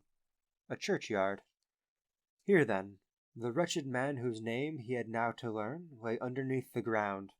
It was a worthy place, walled in by houses, overgrown by grass and weeds, the growth of vegetation's death, not life, choked up with too much burying, fat with repleted appetite. A worthy place. The spirit stood among the graves and pointed down to one. He advanced towards it, trembling. The phantom was exactly as it had been, but he dreaded that he saw new meaning in its solemn shape. "Before I draw nearer to that stone to which you point," said Scrooge, "answer me one question. Are these the shadows of the things that will be, or are they shadows of things that may be only?" Still the ghost pointed downward to the grave by which it stood. "Men's courses will foreshadow certain ends to which, if persevered, they must lead," said Scrooge. "But if the courses be departed from, the ends will change. Say it thus with what you show me." The spirit was immovable as ever. Scrooge kept towards it, trembling as he went, and following the finger, read upon the stone of the neglected grave his own name, Ebenezer Scrooge. "Am I the man that lay upon the bed?" he cried upon his knees. The finger pointed from the grave to him, and back again. "No, spirit! Oh, no, no!" The finger still was there. "Spirit," he cried, tight clutching at his robe, "hear me! I am not the man I was! I will not be the man I must have been before this intercourse! Why show me this, if I am past all hope?" For the first time the hand appeared to shake. "Good spirit," he pursued, as down upon the ground he fell before it, "your nature intercedes for me and pities me. Assure me that I yet may change these shadows you have shown me by an altered life." The kind hand trembled. "I will honor Christmas in my heart, and I will try to keep it all the year. I will live in the past, the present, and the future. The spirits of all three shall strive within me. I will not shut out the lessons that they teach. Oh, tell me I may sponge away the writing on this stone." In his agony, he caught the spectral hand. It sought to free itself, but he was strong in his entreaty and detained it. The spirit, stronger yet, repulsed him.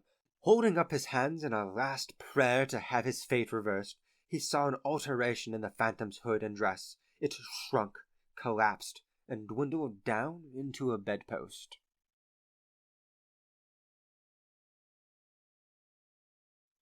Stave the Fifth.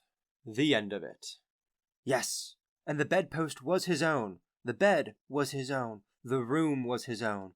Best and happiest of all, the time before him was his own, to make amends in. "I will live in the past, the present, and the future," Scrooge repeated as he scrambled out of bed. "The spirits of all three shall strive within me. Oh, Jacob Marley, heaven and the Christmas time be praised for it. I say it on my knees. Oh, Jacob, on my knees." He was so fluttered and so glowing with his good intentions that his broken voice could scarcely answer to his call. He had been sobbing violently in his conflict with the spirit, and his face was wet with tears. "They are not torn down," cried Scrooge, folding one of his bed curtains in his arms. "They are not torn down, rings and all. They are here. I am here. The shadows of the things that would have been may be dispelled. They will be. I know they will." His hands were busy with his garments all this time, turning them inside out, putting them on upside down, tearing them, mislaying them, making them parties to every kind of extravagance. "I don't know what to do," cried Scrooge, laughing and crying in the same breath, making a perfect lacoon of himself with his stockings. "I am as light as a feather. I am as happy as an angel. I am as merry as a schoolboy. I am as giddy as a drunken man. A Merry Christmas to everybody. A Happy New Year to all the world. Hello there. Hoof! Hello!" He had frisked into the sitting-room, and was now standing there, perfectly winded. "There's the saucepan that the gruel was in," cried Scrooge, starting off again and going round the fireplace. "There's the door by which the ghost of Marley entered. There's the corner where the ghost of Christmas present sat. Oh, there's the window where I saw the wandering spirits. It's all right. It's all true. It all happened. Ha ha ha ha!" Really, for a man who had been out of practice for so many years, it was a splendid laugh, a most illustrious laugh, the father of a long, long line of brilliant laughs. "I don't know what day of the month it is," said Scrooge. "I don't know how long I've been among the spirits. I don't know anything. I'm quite a baby. Never mind. I don't care. I'd rather be a baby. Hello! Whoop! Hello there!" He was checked in his transports by the churches ringing out the lustiest peals he had ever heard. Clash, clang, hammer, ding, dong, bell, bell, dong, ding, hammer, clang, clash. Oh, glorious, glorious! Running to the window, he opened it and put his head out.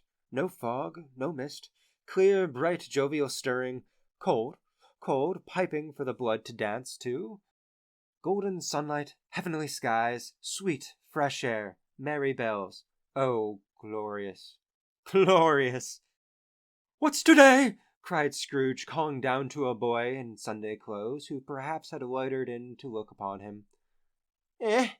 returned the boy, with all his might to wonder. "What's today, my fine fellow?" said Scrooge. "Today?" replied the boy. "Why, it's Christmas Day." "It's Christmas Day!" said Scrooge to himself. "I haven't missed it. The spirits have done it all in one night. They can do anything they like. Of course they can. Of course they can. Hello, my fine fellow." "Hello," returned the boy. "Do you know the poulterers? In the next street but one, at the corner?" Scrooge inquired. "I should hope I did," replied the lad. "An intelligent boy," said Scrooge. "A remarkable boy. Do you know whether they've sold the prize turkey that's hanging up there? Not the little turkey, the big one." "What? The big one as big as me?" returned the boy. "What a delightful boy," said Scrooge. "It's a pleasure to talk to him. Yes, my buck." "It's hanging there now," replied the boy. "Is it?" said Scrooge. Go and buy it." "Walker!" exclaimed the boy. No, said Scrooge. "I am in earnest. Go and buy it, and tell them to bring it here, and I may give them the direction of where to take it. Come back with the man, and I'll give you a shilling. Come back with him in less than 5 minutes. I'll give you half a crown." The boy was off like a shoot. He must have had a steady hand at a trigger who could get a shot off half so fast. "I'll send it to Bob Cratchit's," whispered Scrooge, rubbing his hands and splitting with a laugh. "He shan't know who sent it. It's twice the size of Tiny Tim. Joe Miller never made such a joke as sending it to Bob's, will he?" The hand in which he wrote the address was not a steady one, but write it he did, somehow, and went downstairs to open the street door, ready for the coming of the poulterer's man. As he stood there, waiting his arrival, the knocker caught his eye. "I shall love it as long as I live," cried Scrooge, patting it with his hand. "I scarcely ever look at it before. What an honest expression it has in its face. It's a wonderful knocker. Here's the turkey. Hello! Whoop! How are you? Merry Christmas!" It was a turkey. He never could have stood upon its legs, that bird. He would have snapped 'em off short in a minute, like sticks of sealing wax. "Why, it's impossible to carry this to Camden Town," said Scrooge. "You must have a cab." The chuckle with which he said this, the chuckle with which he paid for the turkey, and the chuckle with which he paid for the cab, and the chuckle with which he recompensed the boy, were only to be exceeded by the chuckle with which he sat down breathless in his chair again, and chuckled till he cried. Shaving was not an easy task, for his hand continued to shake very much, and shaving requires attention, even when you don't dance while you are at it. But if he had cut the end of his nose off, he would have put a piece of sticking plaster over it, and had been quite satisfied. He dressed himself all in his best, and at last got out into the streets. The people were by this time pouring forth, as he had seen them with the ghost of Christmas present, and walking with his hands behind him, Scrooge regarded every one with a delightful smile. He looked so irresistibly pleasant, in a word, that 3 or 4 good-humoured fellows said, "Good morning, sir! A Merry Christmas to you!" And Scrooge said often afterwards that all of the blithe sounds he had ever heard, those were the blithest in his ears. He had not gone far when, coming on towards him, he beheld the portly gentleman who had walked into his counting-house the day before, and said, "Scrooge and Marley's, I believe." It sent a pang across his heart to think how this old gentleman would look upon him when they met, but he knew what path lay straight before him, and he took it. "My dear sir," said Scrooge, quickening his pace and taking the old gentleman by both his hands, "how do you do? I hope you succeeded yesterday. It was very kind of you. A Merry Christmas to you, sir." "Mr. Scrooge?" "Yes," said Scrooge, "that is my name, and I fear it may not be pleasant to you. Allow me to ask your pardon, and will you have the goodness—" Here Scrooge whispered in his ear. "Lord bless me!" cried the gentleman, as if his breath were taken away. "My dear Mr. Scrooge, are you serious?" "If you please," said Scrooge, "not a farthing less, and a great many back payments are included, I assure you. Will you do me that favour?" "My dear sir," said the other man, shaking hands with him, "I don't know what to say to such "Don't say anything, please," retorted Scrooge. "Come and see me. Will you come and see me?" "I will," cried the old gentleman, and it was clear he meant to do it. "Thank ye," said Scrooge. "I am much obliged to you. I thank you 50 times. Bless you!" He went to church, and walked about the streets, and watched the people hurrying to and fro, and patted children on the head, and questioned beggars, and looked down into the kitchens of houses and up to the windows, and found that everything could yield him pleasure. He had never dreamed that any walk, that anything, could give him so much happiness. In the afternoon he turned his steps towards his nephew's house. He passed the door a dozen times before he had the courage to go up and knock. But he made a dash, and did it. "Is your master at home, my dear?" said Scrooge to the girl. Nice girl. Very. "Yes, sir." "Where is he, my love?" said Scrooge. "He's in the dining room, sir, along with the mistress. I'll show you upstairs, if you please." "Thank ye. He knows me," said Scrooge, with his hand already on the dining room knock. "I'll go in here, my dear." He turned it gently, and sidled his face in round the door. They were looking at the table, which was spread out in great array, for these young housekeepers are always nervous on such points, and like to see that everything is right. "Fred!" said Scrooge. Dear heart alive, how his niece by marriage started!